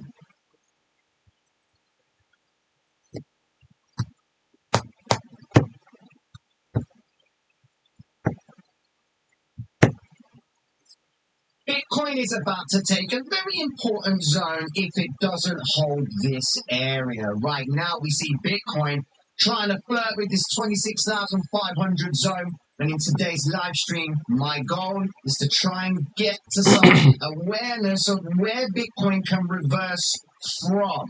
Welcome to Traders Reality, ladies and gentlemen. Let's have a conversation. Sorted? Yeah, happy days. So let's get the party started off with what's going on, guys. I hope you're all doing well. So this is what I'm looking at with Bitcoin, right? We've come back to the psychological low right in this zone over here. Now, if we just quickly browse at the order book as such, you can see that we've got some madness happening across the board. Now, this might be a little bit intimidating, but what I want to draw your attention to is to Bitcoin's price action over here. Now, Bitcoin has been rejecting this point of control zone right here, which has 26,699. That's the key price point. If Bitcoin can't get above 26,699, there's a good chance Bitcoin's going to keep working lower and try and attack the value area low, which sits at 26,561. How are we going to justify that? Well, all we need to do, guys, is we need to just zoom out in the higher time frames, go to the 4-hour chart, and we can see Bitcoin has already attempted to attack this green vector candle region right here. All right, this is the zone. Now, what I'm doing right now is I'm trying to get it into my mind. Where can Bitcoin reverse from? Which means it has to make its way towards that zone first. Always think of what it's going to do afterwards, and then monitor how it behaves as it's approaching a key area. So we can see that they've broken, or looks like they're trying to break away from this key area of support right here. Okay, that's where Bitcoin is right now. Now, upon closer inspection on the higher time frames, all you're looking for, ladies and gentlemen, is if price is below the 50 EMA on the 4-hour time frame. So if you trade up a 4-hour time frame, you're favoring shorts. Okay. Now, what's close by that could suggest Bitcoin could attack and reverse? This area right here. This is a blue vector candle. It's a stopping volume candle, which tells us that market maker tried to mark price down lower, trap traders in shorts, and then instantly reversing. That's what we're looking for right now. Going into the 1-hour time frame, we can see Bitcoin's got a red vector candle right here, which we would anticipate a little bit of a retrace, back up into that zone, take out some of the liquidations, and then look for a reversal back down again to eat the liquidity inside of this zone. This area right here is critical for Bitcoin, all right? So in my mind, I'm thinking Bitcoin's going to probably continue with the narrative lower and start breaking down, but I would be expecting Bitcoin inside of this area right here to initiate a bit of a reversal, all right? Going into the smaller time frames, we've got to see what Bitcoin's doing. How is it trending? Well, we can see a structure starting to come into play. We'll just remove this bad boy. We have got the drop, the retrace, the continuation, okay? That's what we're witnessing right now. And we've had a little bit of a move back up into the 50 EMA, but not even tested it yet. Now it's moved back down again. The psychological low, when we zoom out in the chart, you can see the psychological low was a point of interest for Bitcoin to reverse from. That's where it reversed from. And that's what you want to try and do. When I'm looking at the charts, I'm thinking to myself, again, where can Bitcoin reverse from? And whatever it's doing now is building up to the point where I think it can reverse from. That's where I'm going to try and take advantage of V-shaped plays like this. V-shaped play 1, and then go for another V-shaped play 2, and then go for another V-shaped play 3 right here, okay? That's what, in principle, I'm looking for when I'm trading and looking for volatility to come into play. Now, what you've got to remember, guys, is this. Bitcoin hasn't really done much right now. So we'll just close off this area. Bitcoin hasn't done much. Now, if we go over to other assets across the board, let's start with the S&P because it does have a correlation to Bitcoin. The S&P has topped out at what looks like to be a climatic point in the chart. Now, we could assume that they haven't tested the daily open just yet, but they've moved aggressively away from it. Happy days. Now, the conversation about the debt ceiling, they're throwing out that the US won't default, but it's going to devalue the dollar, and that's not going to be good for the dollar. We've also got the idea of a pending downgrade if that is actually going to happen. And the last time that happened, well, the market dropped a significant amount. So this is why the market's a little bit tricky these days. It keeps on spiking up and down and doing mad movements, and you can see that as bright as day with the S&P. Just look at this behavior. This is high interest rates. This is inflation. This is employment data. This is the debt ceiling crisis. And in my opinion, I think the debt ceiling situation could lead to the black swan drop to the downside for everything across the board if they don't get their eggs in order. Speaking of which, how expensive are eggs where you live? That's the question for today, guys, so make sure you slap it down below and we can have a conversation about that in chat. So, with that being said, let's go over to the dollar dominance for a second to understand what's going on. Now, dollar is starting to pull back, okay, which is pretty decent because it has been marking up significantly. It hasn't come down towards any key moving zones or moving averages, and we've got the daily open right here, which is a significant point for a reversal for the dollar. Alon, mad love and respect, my bro. No audio. That's impossible. Audio is good. Audio's fine. I believe audio's good. What's the audio like for you all? Yeah, the audio's there. Make sure you switch off the I'm gone blank. The volume bar. Hit that volume bar, man. That volume bar shit is probably on mute on YouTube anyway. Alright? Cool. Let's just go back into Bitcoin. So yeah, so this is what I'm looking for. I'm looking for a slight, there you go, slight retrace back up to test the 50 EMA on the 5-minute time frame to dictate as to whether or not Bitcoin's going to continue with the momentum to the downside. Okay, but yeah, all is good. Happy days. All right then. So with that being said, guys, I've got the market starting in the next 20 minutes. I've got to keep this live short and sweet for you because I've got to go and pick up my daughter, and it is my mother's birthday today as well. So happy birthday, mother! Mad love and respect to you. So what we've got going on, right? Let me just go over to Ethereum. Something's just come to mind. So Ethereum's come and hit out projected zones that we've been looking for, and it's come back into the vector candle and again test the psychological low. All I'm looking for from this range is the V-shaped play, and for Bitcoin. But if the V-shaped play is going to find resistance, it's going to be at the 5-minute 50 EMA. That's the first point. If they can succeed above the 50 EMA on the 5-minute time frame, you're looking for green and blue vector candles to appear in this area, which will then lead you into higher time frames to suggest that they're going to try and come back up to the 50 EMA on the 15-minute time frame. Okay? What you're looking to do, or when I'm trading, all I'm looking for is a point of volatility where price can go and attack.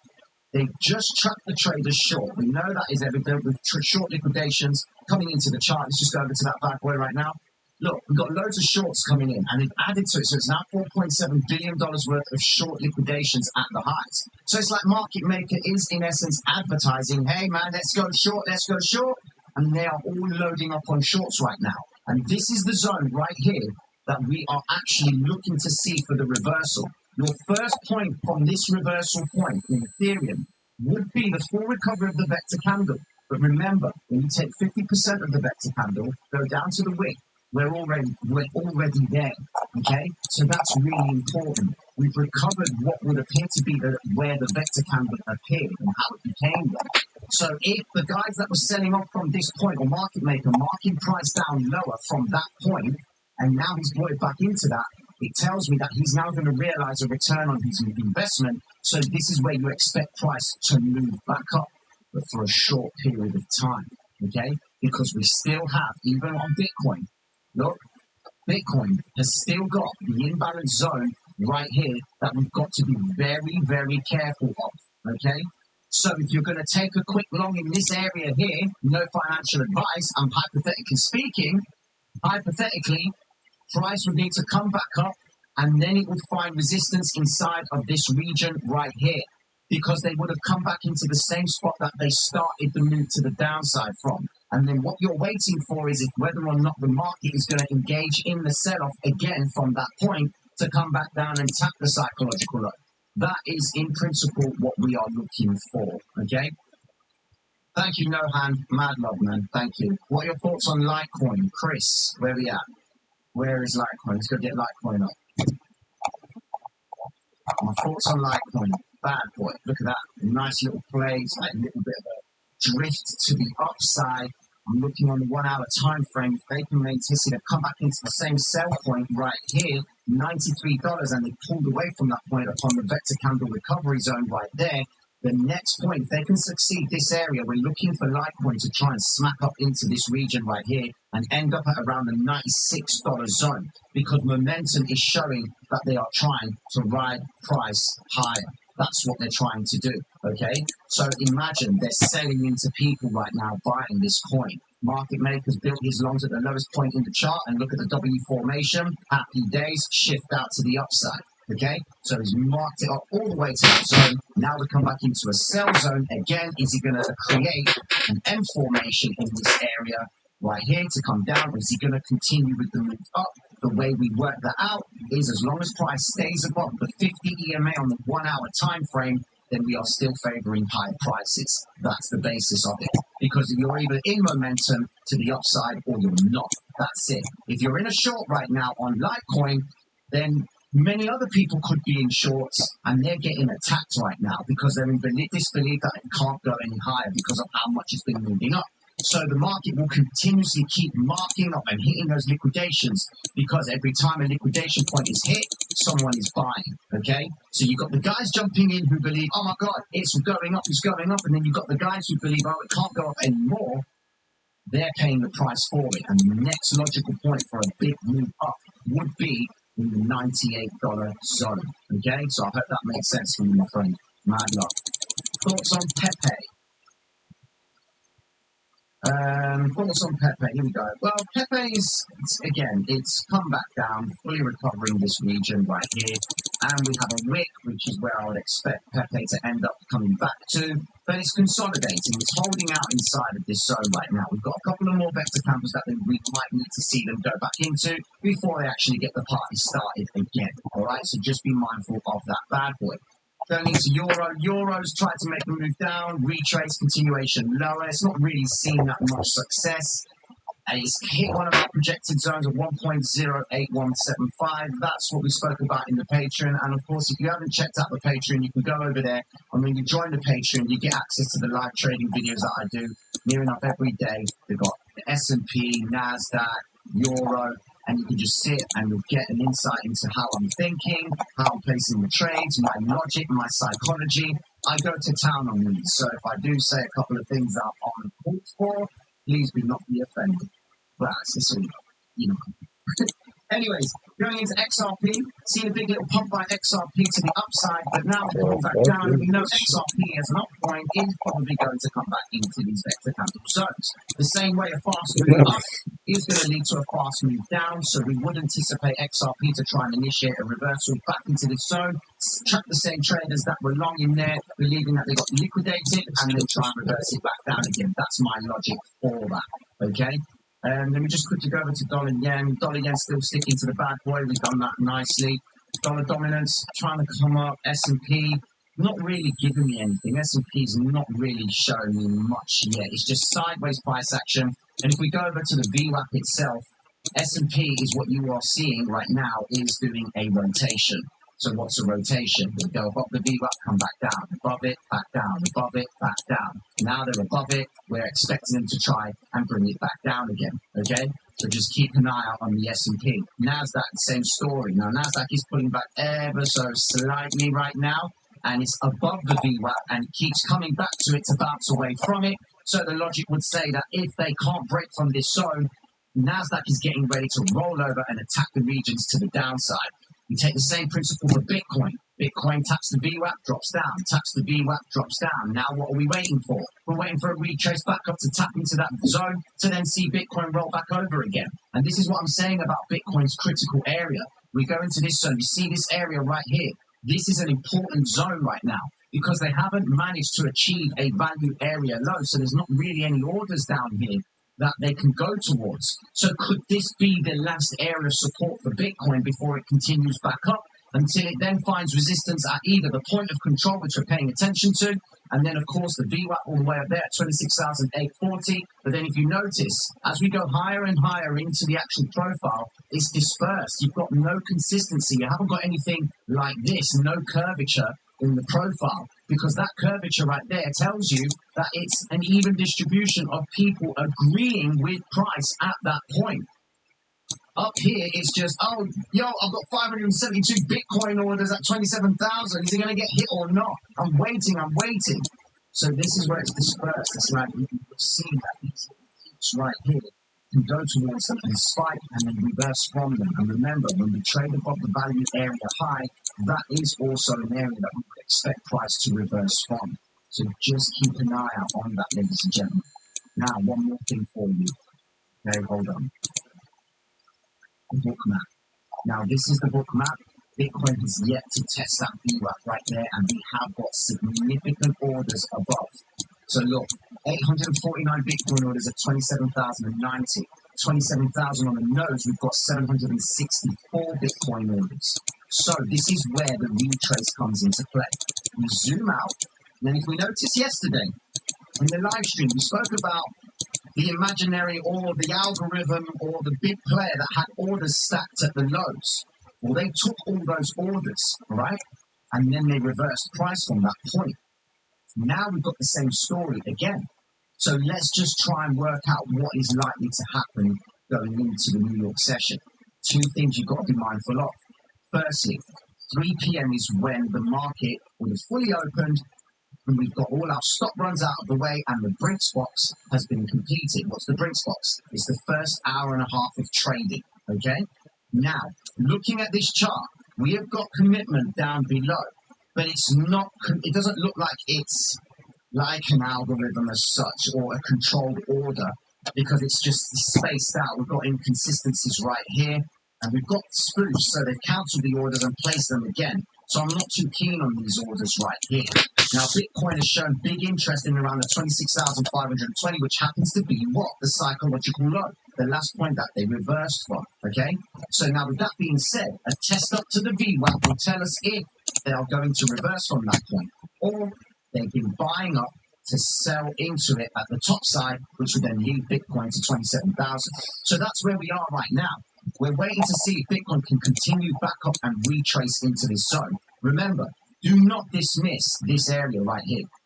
Do not ignore this zone, okay? Bitcoin can move from this point and shoot up. Happy days. But do not dismiss this. If price does not get above the 50 EMA on at least the 5-minute time frame, okay? Right here. needs to get above this 50 EMA on the 5-minute time frame for us to say, okay, momentum's probably starting to work its way up. If it can't get above this point with conviction, and what do I mean by conviction? You're looking for green and blue vector candles to come into play, all right? So an example would be like this. This bad boy right here. That's what you're looking for. You're looking for a shift out in the zone, okay? That's what we're looking for. Now, we're going into the point right now, we say to ourselves, well, how likely is Bitcoin going to break this 50 EMA? Something that I teach people is the following. Draw off where the 50 EMA cloud is in the chart, right? Now, we zoom into the smaller time frames, and we have a look at Bitcoin and say, well, what's going on down below? Just click that, happy days, and then we have got vectors. So we're starting to see vector candles appearing on the 2-minute time frame for Bitcoin. Are they starting to move up? Does that mean we're going to see a stop run going into the start of New York? Possibly. So we know that the Brinks box itself, which is right here, that's the Brinks box. This is the first hour and a half of trading that's going to dictate if price is going to make a stop run to the upside to try and reverse. Or are they just finished with this area and this is the absolute area of support and Bitcoin's going to shift out to the upside? Because remember, they tested the daily open and got a big reaction from it. So now we're going to anticipate them to try and come back to the daily open. But unless they get above this 50 EMA on the 5-minute time frame with strong conviction, there's nothing else to do but look for shorts. Okay? That's what you're looking for. Because Bitcoin can reverse from this point. It can go into the 50 EMA right there. And it can reverse from that point. It can go and spike above it. And what you'd be looking for is, if it does get above the 50 EMA on the 5-minute time frame, you're looking for this. Give me the candle. Let me just remove this. Hold on a second. Where is the candlestick that I'm looking for? Here we go. So, with the exception, right, you've got this area here, yeah? You've got a green vector candle. It's gone above the 50 EMA. Our principle would say you go long from this zone, happy days, and then it reverses back down again. Cool. But this is what I'm talking about. Look at this candlestick. And it applies to the higher time frames as well. This green vector candle right here is an attempt by the market to push price out of the zone. And this is the zone right here. If the market does pull this candlestick and doesn't come back to recover it within the next candle, okay, that means they're getting ready to come back to it afterwards. So what are you looking for? You're looking for the wick. The green vector candle has to provide a wick to suggest that it's not a strong move up. It's a stop run to try and reverse it from the highest possible point, and then it comes back and recovers it. So you see this candlestick right here doesn't recover it. So when you're looking at this blue vector candle, you're saying to yourself, hold on a second, price looks like it's going up, retail's going all in, happy days. But it doesn't manage to get above any of these two previous wicks. So you're going to have your wits about you. Why? Because you've got a green vector candle that has not been recovered just yet. So just make sure that when they break above the 5-minute candle, 5-minute 50 EMA, you are seeing a strong push away from it. Nice strong close on the green vector like this, okay? Then wait for the second candle, which is this one right here, as a confirmation that they're not trying to just fully recover it. They might provide a wick and then try and reverse back up, look left to see if they've got any other vectors that they could trade into, and then you'll have your position. Go into the chart right now and then put that logic to the testing principle and say to yourself, okay, Bitcoin breaks up from this zone. I know I'm trading into this area here and this area here, okay? It's from these 2 points right here that Bitcoin in principle can reverse from. And that's something you've got to be careful of, okay? Can reverse from here. So if you do decide to run along from this zone, purely on the principle of a small W formation, what is going on here? I'm receiving a call, ladies and gentlemen. Stay there. Hello? I'm on live.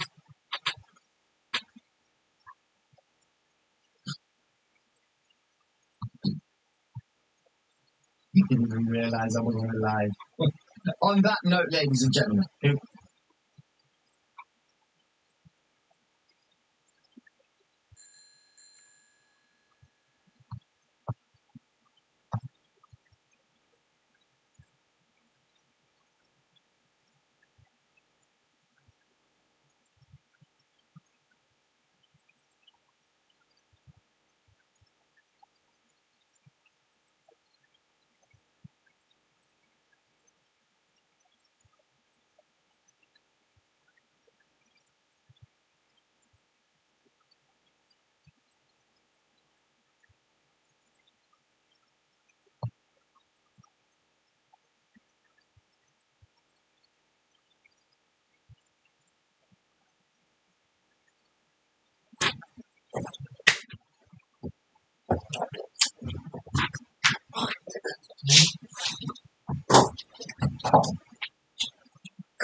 めんどくせえな。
そういうことね。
Again.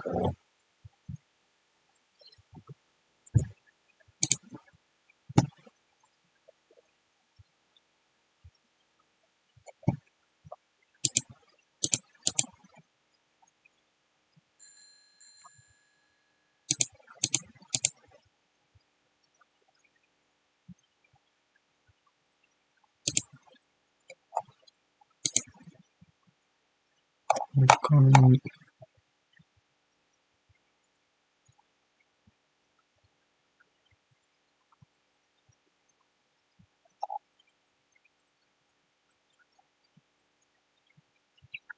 0.02か。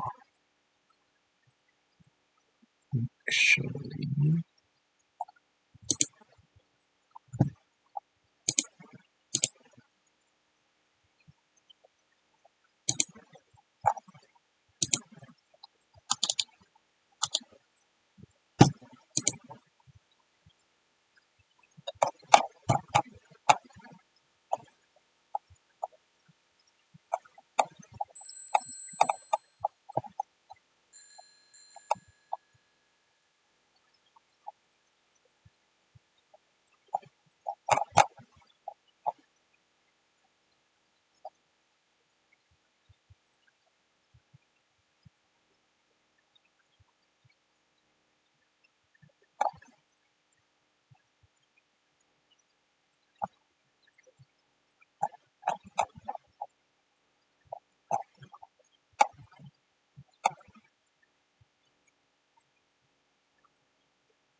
0.3ね。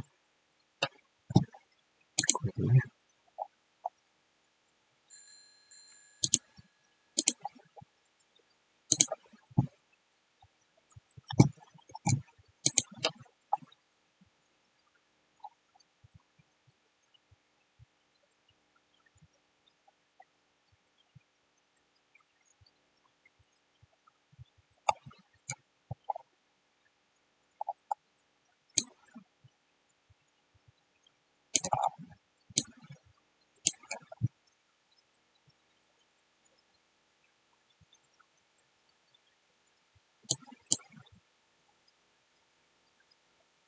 これって超上がるやつじゃないっけ？